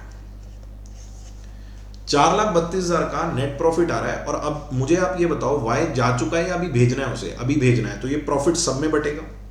प्रॉफिट बांटना है सर, प्रॉफिट बांटना है तो पार्टनर का राइट है, प्रॉफिट बटेगा तो पार्टनर का राइट है सर। प्रॉफिट में राइट है तो क्रेडिट साइड में आएगा, रिस्पॉन्सिबिलिटी होती लॉस होता तो डेबिट में आता। ठीक है सर, 4,32 को आप बांटो, हाँ जी 4,32 को आप बांटो ओल्ड रेशो में, 2,16,000, 2,16,000, 1,44,000, हाँ जी, और मेरे ख्याल से 72,000। अब आप सबसे पहले वाई की बात करो, सबसे पहले सीए साहब वाई की बात करो। वाई के राइट कितने बनते हैं बिजनेस में? वाई के राइट्स की बात कर रहा हूं। वाई के राइट्स कितने बनते हैं? 4,20,000 जमा 4,20,000 जमा 1,20,000, फिर 1,20,000, फिर 1,44,000। मेरे ख्याल से वाई के राइट बनते हैं 8,04,000, वाई के राइट्स बनते हैं 8,04,000, और वाई की कोई रिस्पॉन्सिबिलिटी नहीं है। वाई की अगर आप क्वेश्चंस में देखो तो कोई रिस्पॉन्सिबिलिटी है नहीं, स्क्रीन पे है। तो वाई का नेट राइट कितना बनता है? 8,04,000। ये विड्रॉ नहीं कर रहा, ये लोन में जाएगा। ये कहां जाएगा? लोन में जाएगा। क्वेश्चन ने बोला हुआ है हम पे नहीं कर पाएंगे। हम पे कैसे कर पाएंगे? आप ये देखो ना, हमारे पास तो पैसे ही नहीं है, हमारे पास तो वर्किंग नोट में 3 लाख रुपए हैं, तो हम पे नहीं कर पाएंगे ना जी, तो इसलिए हम लोन में लेंगे। इसके बाद फटाफट से ऐसे ही आप एक्स का राइट निकाल लो। एक्स का राइट कितना आया? हाँ जी, और ये लोन जो है, एक मिनट, ये लोन जो है ये बैलेंस शीट में जाएगा जी, ये लोन जो है ये बैलेंस शीट में जाएगा मेरे ख्याल से 8,04,000। ये लोन जो है ये बैलेंस शीट में जाएगा, पे नहीं करेंगे। तो सर अब तो कैपिटल निकालिए। ये मैं देखो शुरू के क्वेश्चंस में आपको थोड़ा स्लो लेके चलूंगा। नेक्स्ट आगे जो मॉडल टेस्ट पेपर आएंगे ना उसमें थोड़ा फास्ट चलेंगे ताकि कवरेज अच्छी हो पाए। अभी क्योंकि फॉर्मेट की अंडरस्टैंडिंग भी चाहिए, सब कुछ चाहिए। रिवीजन का मतलब फॉर्मेट की रिवीजन, कंसेप्ट की रिवीजन, क्वेश्चन में कितने वर्किंग नोट बनेंगे, फिर तो आप धड़ाधड़ मेरे से ज्यादा स्पीड में कर लोगे आप क्वेश्चन, है ना, आगे आने वाले टाइम में तो। और मेरे से ज्यादा स्पीड में करोगे तभी फायदा, तभी तो एग्जाम में हो पाएंगे। मैं तो समझा रहा हूं इसलिए टाइम लग रहा है बेटे। तो इसका हाँ जी राइट बनता है 11,96, लेकिन इसकी रिस्पॉन्सिबिलिटी भी है 90,000, इसकी रिस्पॉन्सिबिलिटी भी है 90,000।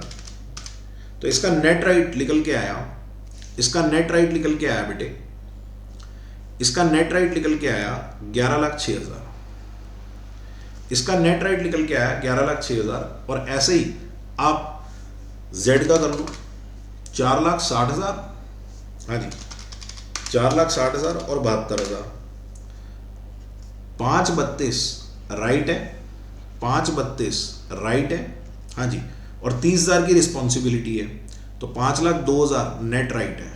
अब सर इन दोनों का नेट राइट कहां जाएगा? सर ये तो कैपिटल है ना सीए साहब, ये थोड़ी ना रिटायर हो रहे हैं, ये थोड़ी ना रिटायर हो रहे हैं, ये तो कैपिटल है, ये तो कैपिटल है, ये तो इनकी नई कैपिटल है। 11,06 5,02,000, 11,06 5,02,000। आओ जी, एक्स की कैपिटल कितनी है? 11,06,000। जेड की कैपिटल कितनी है? 5,02,000। एक वर्किंग नोट और हमारा बैंक बैलेंस, अगर आप देखें 1.5 लाख रुपए हमारे पास पहले पड़ा था सीए साहब, 1.5 लाख रुपए और आया तो 3 लाख रुपए टोटल हो गया हमारे पास क्लोजिंग बैलेंस। पॉलिसी सरेंडर करना वैसे भी जरूरी था क्योंकि एक पार्टी अब हमारा पार्टनर नहीं है तो उसको भी तो पॉलिसी से बाहर निकालेंगे। नई पॉलिसी आपने लेनी है, लो, पुरानी तो सरेंडर करनी पड़ेगी आपको। तो बाय बैलेंस लीजिए, क्लोजिंग बैलेंस 3 लाख रुपए आ गया सर, ये 3 लाख रुपए बैलेंस शीट में जाएगा, पहुंचाओ इसे। बैंक बैलेंस लिख देता हूं, लो यहां लिख देता हूं, बैंक बैलेंस अपडेट हो गया 3 लाख, बस बैलेंस शीट का टोटल लगाओ, मौज है। बैलेंस शीट का टोटल लगाओ, मौज है।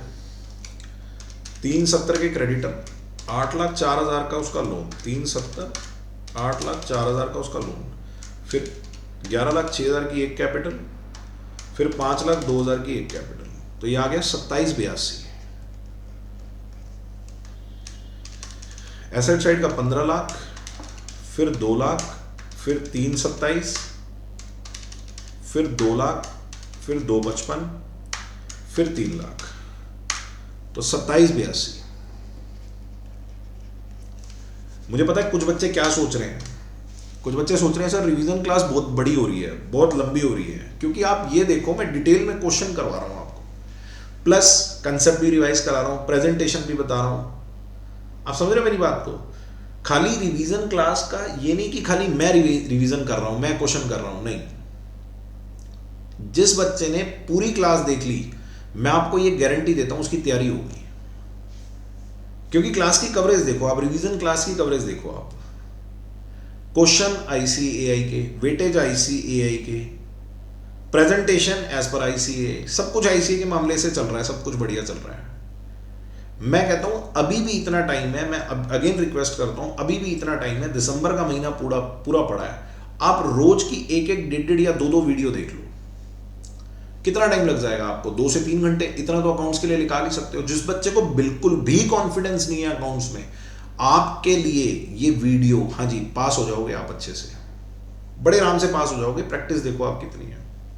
जिस बच्चे को अकाउंट्स में बिल्कुल भी कॉन्फिडेंस नहीं आ रहा, trust me trust me trust me, आप 3-4 वीडियो देखो, आप कॉन्फिडेंस गेन करना शुरू कर दोगे। बात समझ में आई या नहीं? ठीक होगी बात? तो इस क्वेश्चन में कोई भी डाउट हो, कोई भी आपका डाउट हो किसी भी चीज का, किसी भी पॉइंट को क्लैरिफाई करना हो, तो आपके पास मेरा नंबर है, आप व्हाट्सएप कर सकते हैं, मैं जरूर रिप्लाई करूंगा 25 आवर्स के अंदर अंदर। तो फटाफट से इस क्वेश्चन को एक बार देख लो। नोटिंग में कोई समस्या है? सारी बातें हो गई, प्रॉफिट आ गया सर, पार्टनर कैपिटल अकाउंट बन गया, जो वाई रिटायर हो रहा था उसको हम लोन के तौर पे दिखाएंगे, क्वेश्चन ने बोला था, और सीए साहब उसके बाद बाकी 2 की कैपिटल आ गई, 12 नंबर की कवरेज थी, हाँ जी 12 नंबर की कवरेज थी, हाँ जी, और इसके बाद वर्किंग नोट बन गया एक, और उसके बाद ये वाला वर्किंग नोट बन गया। अब आप देख लो सारी प्रेजेंटेशन बढ़िया चल रही है मैम। आपको रजिस्टर और ये मॉडल क्वेश्चन पेपर लेके बैठना पड़ेगा रिवीजन करने के लिए। रजिस्टर थोड़ा थोड़ा हाथ भी चलना चाहिए आपका, हल्का हल्का ही सही, लेकिन मैं कहता हूं अगर आपको ऐसा लग रहा है लिखने की वजह से आपके समझने पे फर्क पड़ रहा है, लिखना बंद कर देना, सिर्फ देख लो, देख के भी समझ में आ जाएगा आपको, देख के भी समझ में आ जाएगा सीए साहब। तो मॉडल टेस्ट पेपर, हाँ जी, मॉडल टेस्ट पेपर 2 का हमने रिटायरमेंट का क्वेश्चन किया। मॉडल टेस्ट पेपर 2 का हमने, हाँ जी, रिटायरमेंट का क्वेश्चन किया। अब मैं विदाउट वेस्टिंग एनी टाइम फटाफट से अगला क्वेश्चन दिखाता हूं आपको। ये कितने नंबर का था रिटायरमेंट का? इसी मॉडल टेस्ट पेपर में, इसी टेस्ट पेपर में फटाफट से आप आएंगे 4th का ए पार्ट। ये देखो जी, ये क्वेश्चन मैंने अभी आपको कराया सीए साहब, ये क्वेश्चन मैंने आपको अभी कराया रिटायरमेंट का। इसके बाद अगला क्वेश्चन आप देखो, यही वाला क्वेश्चन, ये क्वेश्चन डिसोल्यूशन का है, और ये क्वेश्चन जहां तक मैं जानता हूं सिंपल डिसोल्यूशन का है। ये क्वेश्चन जहां तक मैं जानता हूं ये सिंपल डिसोल्यूशन का क्वेश्चन है। सिंपल डिसोल्यूशन वही 12th क्लास वाला डिसोल्यूशन, कुछ नहीं। मेरे ख्याल से रियलाइजेशन बनाना पड़ेगा, पार्टनर कैपिटल अकाउंट बनाना पड़ेगा, कैश अकाउंट बनाना पड़ेगा। 8 नंबर का क्वेश्चन है। अच्छा ये बताओ एक बार, अभी जो रिटायरमेंट का क्वेश्चन किया वो कितने नंबर का था? 12। ये कितने का है? 8। वेटेज कितनी हो गई? 20। और इससे पहले वाला जो मॉडल पेपर किया था, इससे पहले वाला जो मॉडल टेस्ट पेपर किया था, उसमें भी 2 क्वेश्चन कितने नंबर के थे? 20। तो पार्टनरशिप की वेटेज क्या है ये मैं अब मैं नहीं बोलूंगा, अब आपको पता है। मैंने तो 15 ही लिखी थी, मैंने तो 15 ही लिखी थी, मैंने मिनिमम लिखी थी। 20-20 के पार्टनरशिप आ रही है, 1/5 ऑफ द पेपर पार्टनरशिप से आ रहा है। आप सोचो 20% पेपर बन रहा है, कैसे पास नहीं होंगे अगर हम रिवीजन अच्छे से कर लें पार्टनरशिप की? क्या दिक्कत है? मेरे को समझ नहीं आई। क्लियर हो गई बात? तो फटाफट से सिंपल डिसोल्यूशन का क्वेश्चन है, एक बार मैं मोटे मोटे तौर पे पढ़ देता हूं फटाफट से। PDF आपके पास ही है ही, कोई दिक्कत नहीं है। 3 पार्टनर है जी, 2:1 की रेशो है और उनकी बैलेंस शीट दी हुई है। उनकी बैलेंस शीट दी हुई है 31 मार्च को। 31 मार्च को उनकी बैलेंस शीट दी हुई है और बैलेंस शीट में ऐसा कोई वर्ड नहीं है जो मुझे समझाना पड़े। जैसे पिछली बैलेंस शीट में एक वर्ड था JLP, तो मुझे समझाना पड़ा, लेकिन इस बैलेंस शीट में मुझे देख के ऐसा, रिजर्व फंड का मतलब जनरल रिजर्व ही है, तो ऐसा कोई वर्ड नहीं है जो अपने को समझाना पड़े। हाँ जी, और डिसोल्यूशन का क्वेश्चन है, they decided to dissolve the business और फॉलोइंग अमाउंट्स मिले हैं हमें। लेकिन अब की बार शुक्र है भगवान का कि जो अमाउंट मिले हैं, जो एसेट रियलाइज हुई है, वो इंस्टॉलमेंट भी नहीं हुई, शुक्र है सर, पीसमेल डिस्ट्रीब्यूशन नहीं है, वेरी गुड। तो ये पैसे मिले हैं और क्रेडिटर से डिस्काउंट मिला है पेमेंट करते समय। हाँ जी, और रियलाइजेशन के एक्सपेंसेस हैं, अच्छा जी, अनरिकॉर्डेड एसेट भी आ गई, ओके, और ये सारी बातें हैं। लेकिन रिक्वायरमेंट क्या है क्वेश्चन की, सर एक बात बताओ, डिसोल्यूशन के टाइम पे रियलाइजेशन अकाउंट क्यों बनता है? डिसोल्यूशन के टाइम पे रीवैल्यूएशन क्यों नहीं बनता, रियलाइजेशन क्यों बनता है? क्योंकि बेटा फर्म ही बंद हो गई ना, अब तो पैसा रियलाइज होगा और कुछ एसेट सस्ती बिकेंगी, कुछ एसेट महंगी बिकेंगी, कुछ क्रेडिटर से डिस्काउंट मिल जाएगा, तो हमें overall net profit net loss हो सकता है। तो सर बिजनेस शटडाउन से to calculate profit oblique loss due to closure of the business, due to closure, आपने बिजनेस क्लोज कर दिया, क्लोज करने पे आप एसेट बेचोगे, लायबिलिटी पे करोगे, तो इस पूरी ट्रांजैक्शंस में, इस पूरी ट्रांजैक्शन में क्या हो सकता है, प्रॉफिट या लॉस, तो उसको कैलकुलेट करवाता है कौन, realisation account. Sir partner capital account क्यों बनता था, देखो मैं कंसेप्ट रिवाइज करा रहा हूं, पार्टनर कैपिटल अकाउंट क्यों बनता था, टू कैलकुलेट विड्रॉल। एक पार्टनर घर पे कितने पैसे लेके जाएगा, एक पार्टनर घर पे कितने पैसे लेके जाएगा, ये कौन बताएगा, ये पार्टनर कैपिटल अकाउंट बताएगा। और कैश अकाउंट क्यों बनता था, to record inflow and outflow, भाई पैसा आएगा और जाएगा, to record inflow and outflow. बात समझ में आई? यानी तीनों अकाउंट का अपना अपना पर्पस होता है डिसोल्यूशन में। ये सिंपल डिसोल्यूशन है, पीसमेल डिस्ट्रीब्यूशन नहीं है, ये 12th क्लास वाला डिसोल्यूशन है। सीए फाउंडेशन के अंदर सिंपल डिसोल्यूशन भी है, इंसॉल्वेंसी ऑफ अ पार्टनर भी है, इंसॉल्वेंसी ऑफ ऑल पार्टनर भी है, और पीसमेल डिस्ट्रीब्यूशन भी है, जिसमें HRCM और MLM करते हैं हम। लास्ट क्लास में क्वेश्चन कराया था आपको, MLM का क्वेश्चन करवाया था मैंने। बात समझ में आई या नहीं आई? ये सिंपल डिसोल्यूशन का क्वेश्चन है, तभी ये 8 मार्क्स का है, तभी ये 8 मार्क्स का है। सर रियलाइजेशन अकाउंट का पर्पस क्या था, बता दिया, profit loss due to closure. अब आप याद करो, रियलाइजेशन अकाउंट में हम क्या करते थे, इधर देखना फटाफट से, ये जितनी एसेट है, इधर देखो जी, ये जितनी एसेट है पहले हम ट्रांसफर करते हैं किसमें, रियलाइजेशन अकाउंट में। याद आ रहा है आपको थोड़ा थोड़ा? मैं अपनी रेगुलर क्लासेस में भी बताया करता हूं, लिखवाया करता हूं कि पहले डिसोल्यूशन में, सिंपल डिसोल्यूशन में क्या होता है कि सारी एसेट्स को हम ट्रांसफर करते हैं रियलाइजेशन में, सारी लायबिलिटी को हम ट्रांसफर करते हैं किसमें, रियलाइजेशन में। और एसेट को, जब एसेट बिकती हैं तो रियलाइजेशन में ही दिखाते हैं, लायबिलिटी जब सेटल होती है तो रियलाइजेशन में ही दिखाते हैं, ताकि आइटम लेवल का प्रॉफिट ना आके ओवरऑल प्रॉफिट आ सके।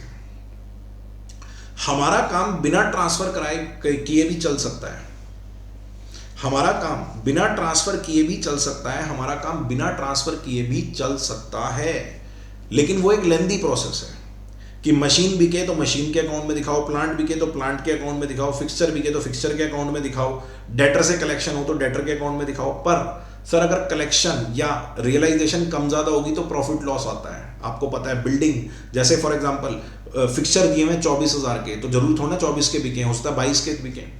तो सर अगर फिक्सचर की सेल फिक्सचर के अकाउंट में आएगी तो फिक्सचर का लॉस भी फिक्सचर के अकाउंट में चला जाएगा। अगर डेटर से कलेक्शन 45,000 हो रही है 48,000 की जगह, तो जल्दी बताओ 3,000 का लॉस भी कहाँ रिपोर्ट हो जाएगा, डेटर के अकाउंट में। तो हमें हर अलग अलग लेजर से प्रॉफिट लॉस निकाल के लाना पड़ेगा, वो बड़े लेंदी प्रोसेस है। तो इसीलिए हम क्या करते हैं, जो बिकने वाली एसेट है, जो सेटल होने वाली लायबिलिटी है, उनको किस में ट्रांसफर कर देते हैं, रियलाइजेशन में, और आइटम लेवल का प्रॉफिट ना निकाल के ओवरऑल प्रॉफिट निकालते हैं। ये एक लॉजिक था जो मैंने आपको बताया था रेगुलर क्लास में। इस पर 1-1.5 घंटा लगाता हूँ, सारी बात समझाता हूँ आपको, लेकिन क्योंकि रिवीजन क्लास है, इतना ही हाँ जी, रिवाइज करा पाऊंगा, क्योंकि अदरवाइज फिर वो बहुत बड़ी वीडियो हो जाएगी और कवर करना मुश्किल हो जाएगा, और हमारा पर्पस है कम समय में, हाँ जी, ज़्यादा से ज़्यादा नंबर स्कोर करना। टाइम कम है सर, टाइम की नज़ाकत को समझो। हाँ जी, टाइम को समझो, टाइम क्या चल रहा है, नवंबर एंड भाई साहब, November end. Are you getting my point? फटाफट से ये पर्पस था जी। रियलाइजेशन अकाउंट बनेगा, पहले एसेट लाइबिलिटी वहां ट्रांसफर होंगी, वहीं से पे और वहीं रिकवरी होगी, ये बात समझ में आई। प्रॉफिट लॉस आ जाएगा। पार्टनर कैपिटल अकाउंट क्यों बनाना है? ताकि क्लेम आए, कैश और बैंक, इनफ्लो और आउटफ्लो, ठीक है सर। तो फटाफट से तीनों अकाउंट बनाते हैं। क्वेश्चन नंबर मेरे ख्याल से 4 का ए पार्ट है 8 नंबर में, 4 का ए पार्ट है 8 नंबर में, 4 का ए पार्ट, 4 का ए part.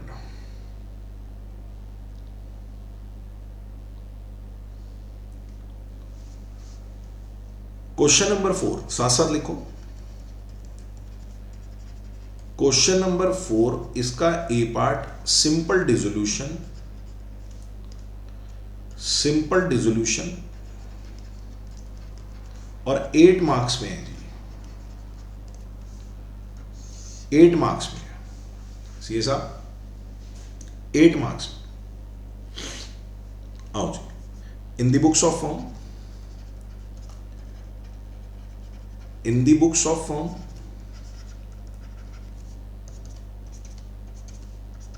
in the books of firm, realization account,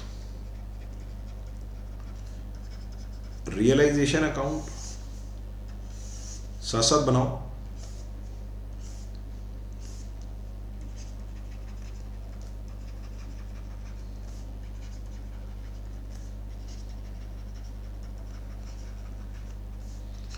realisation account. Sir date का कॉलम क्यों नहीं बन रहा? सर डेट का कॉलम क्यों नहीं बन रहा है? क्योंकि ये सारी घटना एक ही डेट पे घट रही है। रियलाइजेशन अकाउंट हो गया सर। एक बनेगा partners capital account,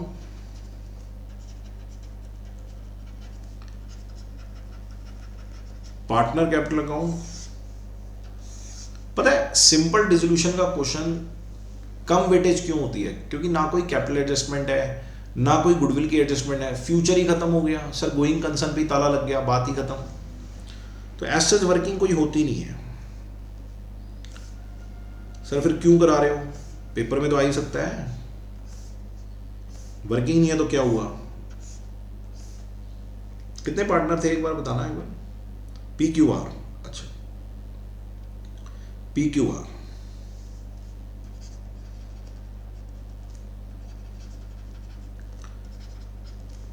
PQR। Question ने मचाई हाहाकार। ओके सर, एक और अकाउंट बनेगा सर, एक और अकाउंट बनेगा। कौन सा अकाउंट बनाएंगे जी? जल्दी बताओ। कैश अकाउंट, 60,000 रुपए का बैलेंस भी है।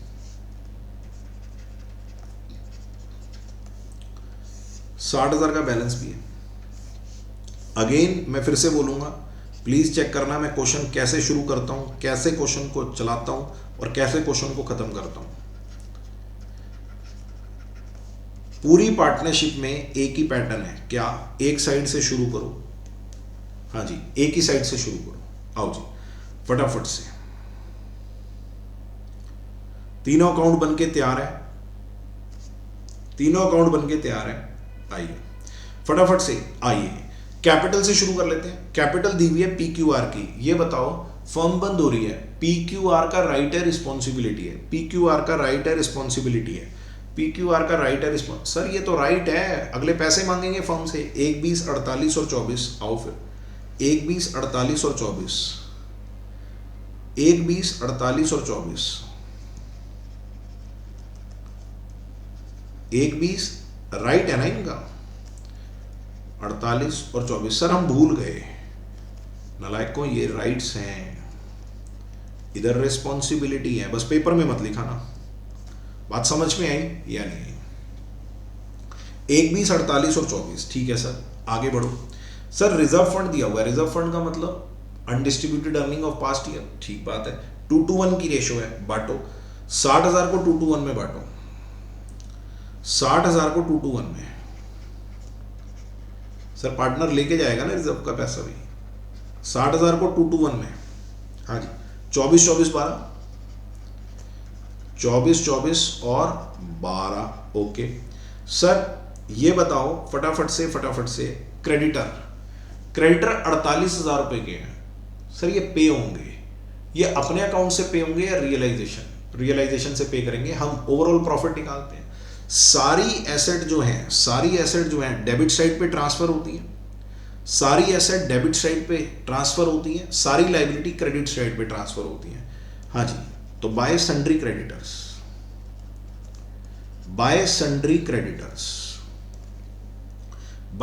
क्रेडिटर कितने के हैं जी? क्रेडिटर कितने के हैं? 48,000 के। हाँ जी, 48,000 के। एक बच्चा मुझे बड़ी उम्मीद से देख रहा है, वो कह रहा है कि बता सकते हो क्रेडिट में क्यों आ रहे हैं, है ना? देख रहे थे ना, उम्मीद से देख रहे थे ना। आओ बताता हूं, 1 मिनट रुको, 1 मिनट लगेगा, रट्टा नहीं लगाना पड़ेगा, 1 मिनट लगेगा, आराम से समझना। आप मुझे बताओ क्रेडिटर से जब हम गुड्स खरीदते हैं तो जर्नल एंट्री क्या होती है? लो यहां पे लिख देता हूं, क्रेडिटर से जब हम गुड्स खरीदते हैं तो जर्नल एंट्री क्या होती है? परचेजेस टू क्रेडिटर, है ना? तो अगर क्रेडिटर का अकाउंट बनाया जाए, तो यहां लिखा जाएगा बाय परचेजेस। लेट से कितना अमाउंट बताना एक बार, कितना? 48,000। बाय परचेजेस 48,000, यही होगा। अब इधर देखना, यहां पे हमने बैलेंस निकाल दिया इस अकाउंट का 48,000, और ये बैलेंस अकाउंटिंग प्रोसेस के जरिए ट्रायल बैलेंस में गया, ट्रायल बैलेंस के बाद बैलेंस शीट में आ गया। अब मैं कहता हूं मुझे इस अकाउंट की जरूरत नहीं है, मैं तो इसको ट्रांसफर करूंगा, क्या करूंगा? ट्रांसफर करूंगा। हमारी गोइंग कंसर्न तो खत्म हो गई, हम बैलेंस शीट थोड़ी ना बना रहे हैं, हम तो इसको ट्रांसफर करेंगे। कौन से अकाउंट में ट्रांसफर करेंगे? रियलाइजेशन में। अब आप मुझे एक बात बताओ, ये 48,000 का बैलेंस अगर रियलाइजेशन में जा रहा है, ये 48,000 का बैलेंस अगर रियलाइजेशन में जा रहा है सीए साहब, तो इसकी जर्नल एंट्री क्या दिख रही है आपको? हम इस अकाउंट में बैलेंस नहीं निकाल रहे हैं, हमारी गोइंग कंसर्न तो खत्म, हमने कहा इसका बैलेंस ट्रांसफर करो रियलाइजेशन में। तो बैलेंस नहीं निकालना, उसकी जगह रियलाइजेशन में ट्रांसफर कर रहे हो, तो sundry creditor account debit to realisation. तो सर रियलाइजेशन क्रेडिट हो रहा है, तो ये देखो by sundry creditor. I hope आपको समझ में आ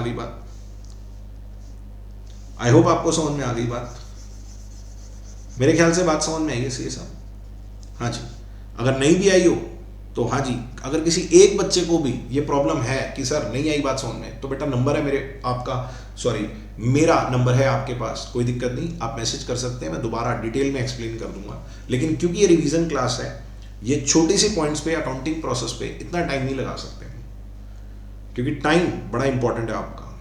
क्रेडिटर आ गए सर क्रेडिटर ट्रांसफर हुए हैं। अच्छा, ट्रांसफर किस वैल्यू पे होता है याद करो? बुक वैल्यू 48,000, ठीक है। इसके बाद बताओ एसेट में क्या क्या ट्रांसफर होगा? Plant and machinery, fixture, stock, debtor, सब कुछ ट्रांसफर होगा। Plant and machinery, fixture, stock और डेटर। हाँ जी,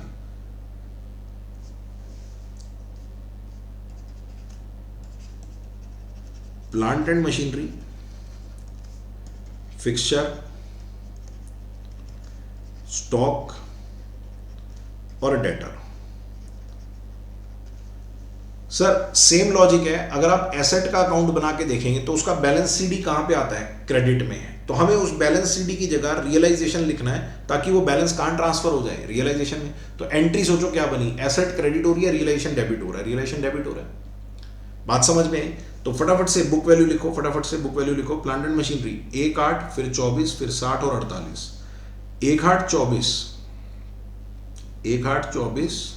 1,08,000, 24, मेरे ख्याल 60 और मेरे ख्याल 48, मेरे ख्याल से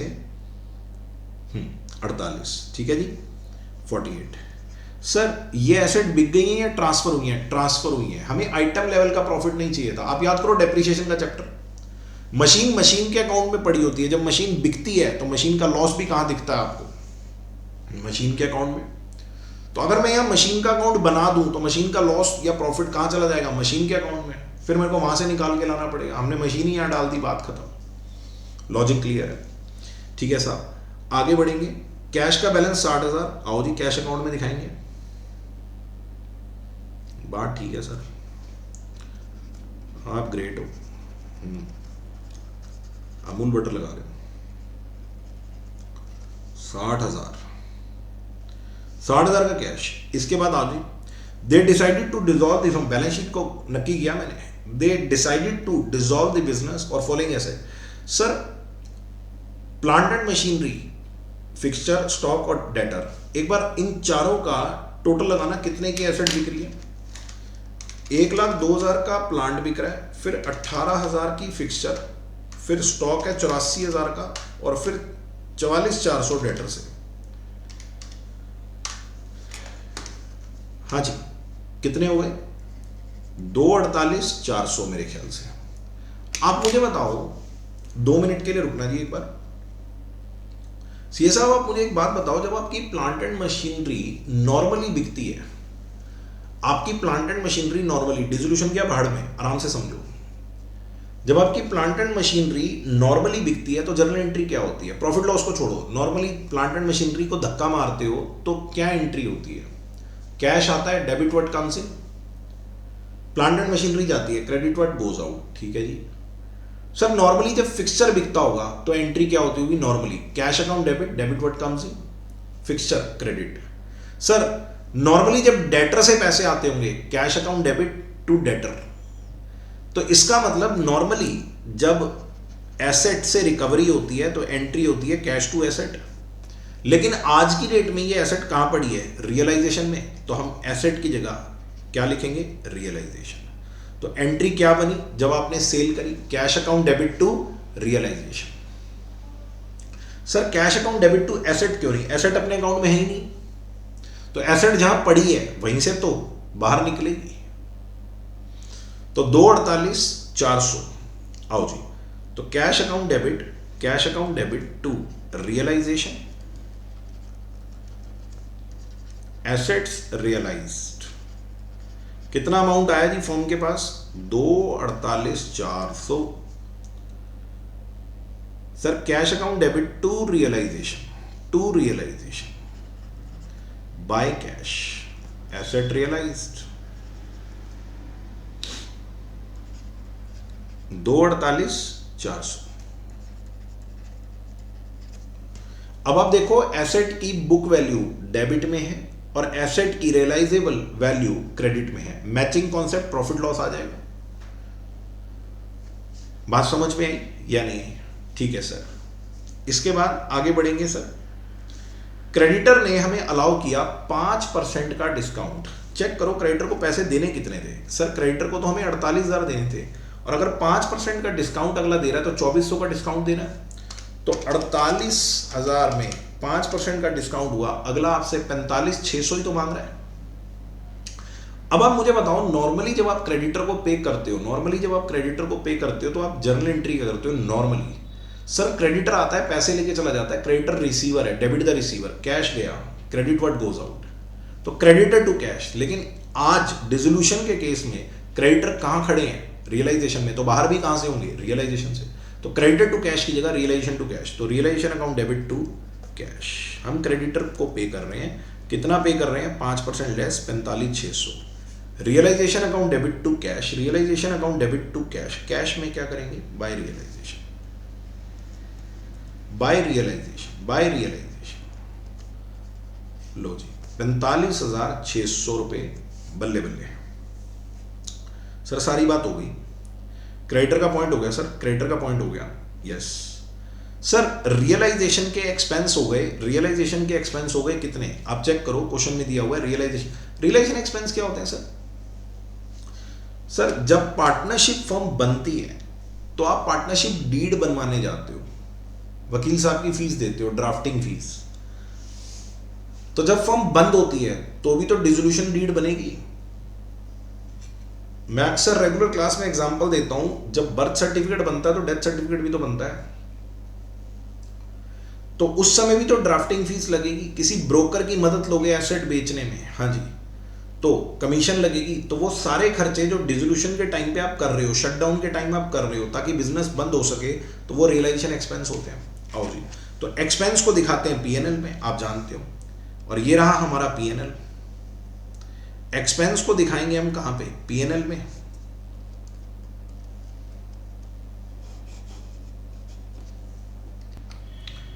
एक्सपेंस को दिखाएंगे जी हम अपने पीएनएल में, और ये रहा पीएनएल। एक्सपेंस को कौन सी साइड दिखाते हैं? Debit side. ये रहा पीएनएल, प्रॉफिट तो यहीं से आएगा टू कैश। पे हो गया ना जी, ठीक है साहब, एक्सपेंस पे हो गया। तो सर कैश से बाहर भी होगा, क्या लिखेंगे? Bye realisation. सिंपल डिसोल्यूशन है, इसमें कोई खास बात है नहीं। एक्सपेंस पे हो गया, कितना पे हो गया? 1500।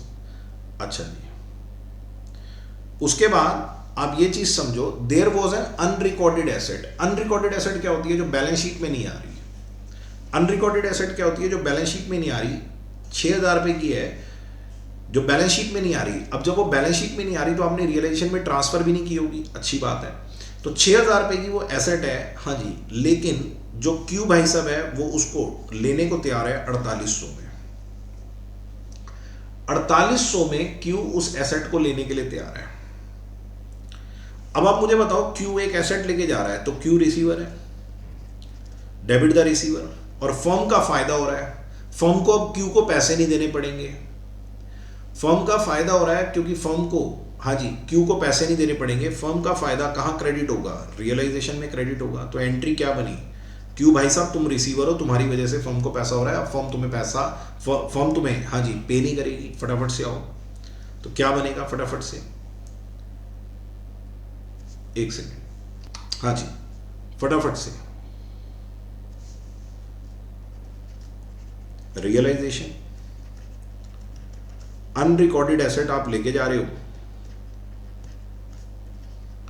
अनरिकॉर्डेड एसेट आप लेके जा रहे हो 4800 की। आपकी रिस्पॉन्सिबिलिटी है, आप फर्म को पैसा दे देना, और फर्म का फायदा है, फर्म आपको पैसे देगी नहीं। अनरिकॉर्डेड एसेट वो उठा के ले गया, फर्म का बेनिफिट है। बाहर बेचते तो भी बेनिफिट है, बाहर बेचते तो भाई कैश आ जाता सर। ठीक है सर। इसके बाद सर एक चीज और बताओ आप, एक मिनट, एक चीज और बताओ सर। वो कह रहे हैं एक अमाउंट है, हाँ जी, 4200 रुपए का, जो जीएसटी डिपार्टमेंट को हमें देना है जीएसटी के रूप में, हाँ जी, had come to the notice during the course of realisation. जब हम फर्म बंद करने लगे तो हमें डिपार्टमेंट को भी तो इन्फॉर्म करना होता है भाई हम बिजनेस बंद कर रहे हैं। डिपार्टमेंट कहता है जी आपकी तो लाइबिलिटी है 4200 रुपए, उसको पे कर दो। This was also paid. GST department को लाइबिलिटी पे करने के बाद हम घर चले जाएंगे, है ना। तो जीएसटी डिपार्टमेंट को अगर आप पे करोगे, एक्सपेंस है आपका, एक्सपेंस है तो अगेन फटाफट से जीएसटी पे कर रहे हो आप, कितना? 4200, कैश बाहर आएगा। बात तो ठीक है सर। बाय रियलाइजेशन जीएसटी पे कर दिया आपने 4200, सारा क्वेश्चन खत्म हो गया। सबसे पहले आप क्या करेंगे? रियलाइजेशन का प्रॉफिट लॉस निकालेंगे, रियलाइजेशन का प्रॉफिट लॉस निकालेंगे सर, रियलाइजेशन का प्रॉफिट लॉस निकालेंगे। मेरे ख्याल से प्रॉफिट आना चाहिए, एक बार देखते हैं। 48,000 क्रेडिट, 248,400 फिर क्रेडिट, फिर 4800 क्रेडिट, तो टोटल क्रेडिट हो गया 3,01,200। इसमें से डेबिट माइनस कर दो,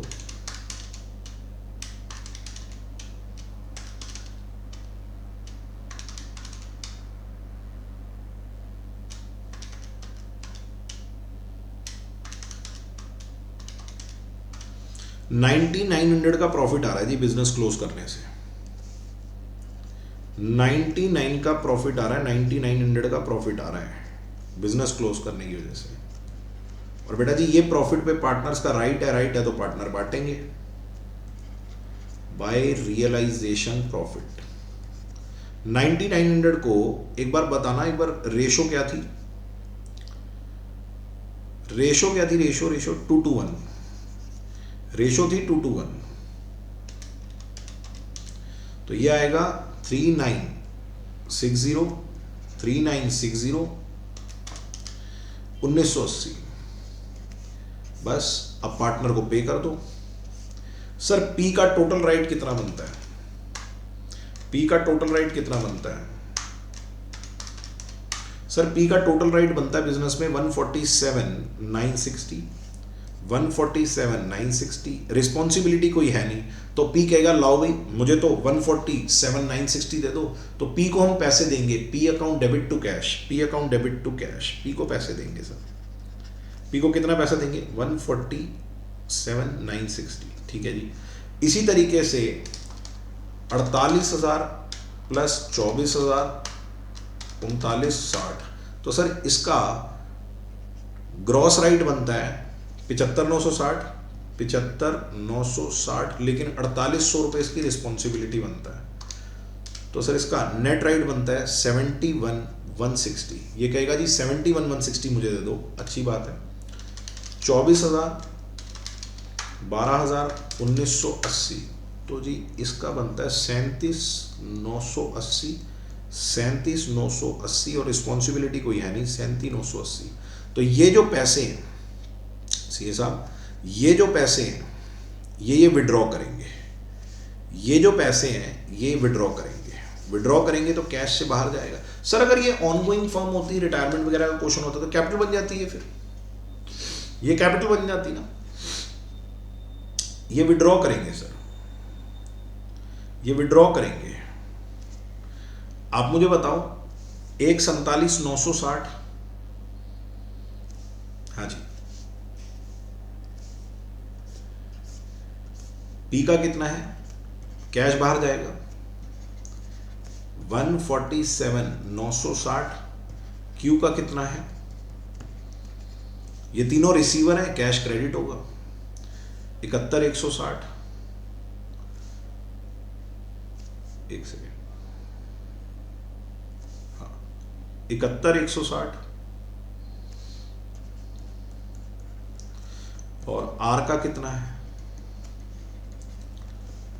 37,980। ये तीनों पैसे ले जा चुके हैं। अगर कैश अकाउंट टैली हो गया तो बल्ले बल्ले, कैश अकाउंट टैली हो गया तो बल्ले बल्ले। सर इसका मतलब अभी बताता हूं, अभी बता रहा हूं जी। सर कैश अकाउंट टैली है, इसका क्या मतलब है सर? कैश अकाउंट टैली है सर, इसका क्या मतलब है? ये पैसा पड़ा था, ये पैसा एसेट बेच के आया, ये क्रेडिटर को गया, ये एक्सपेंस में गया, ये जीएसटी में गया, और ये पार्टनर ले गए। जब पार्टनर ही पैसा ले जा चुके हैं तो बैलेंस शीट बचेगा ही नहीं ना, दोनों साइडें बराबर हो जाएंगी। जितना था उतना यूटिलाइज हो गया, काम नक्की। आई होप आपको बात समझ में आई। मैंने मॉडल टेस्ट पेपर 2 कवर किया, उसमें भी 20 नंबर की वेटेज थी बेटे। 12 नंबर का क्वेश्चन रिटायरमेंट का, हाँ जी, और उसके बाद 12 नंबर का क्वेश्चन रिटायरमेंट का और 8 नंबर का डिसोल्यूशन का। इससे पहले वाली वीडियो में हमने एक डेथ का क्वेश्चन किया और वो मेरे ख्याल से 10 नंबर का था, और एक हमने पीसमील डिस्ट्रीब्यूशन एमएलएम किया, वो भी 10 नंबर का था। आज की ये वीडियो भी मैं थोड़ी सी छोटी ही बना रहा हूँ ताकि आपको देखने में कंफर्ट हो, हाँ जी, और आप स्लो थोड़ा सा चलोगे, रिवीजन में मजा आएगा और आपको खुद कॉन्फिडेंस डेवलप होगा कि हाँ जी हम 60+ ले सकते हैं। तो आज की ये वीडियो यहीं तक। इसके बाद मैं मॉडल टेस्ट पेपर 3 को रोकूंगा। अभी मॉडल टेस्ट पेपर 3 को मैं बाद में कराऊंगा। मैं नेक्स्ट वीडियो में आपसे मिलूंगा मॉडल टेस्ट पेपर 4 और 5 को लेकर के। शायद मैं 4 और 5 की भी अलग अलग वीडियो बनाऊंगा। पार्टनरशिप थोड़ा हैवी टॉपिक है, इसलिए 2-2, 3-3 क्वेश्चन हो रहे हैं, लेकिन डिटेल में हो रहे हैं, आपको कॉन्फिडेंस गेन होगा।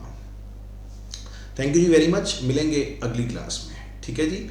तो मॉडल टेस्ट पेपर 4, 3 मैं भूलूंगा नहीं, 3 अभी पेंडिंग रहेगा, 3 और 4 3 पेंडिंग रहेगा। 4 को लेकर के नेक्स्ट वीडियो में मिलूंगा, शायद 5 भी साथ में करा दूंगा, ठीक है जी। तो आज के लिए इतना ही, क्लास ओवर है सब। आई होप कि आपको मजा आया। ओके जी, बाय बाय।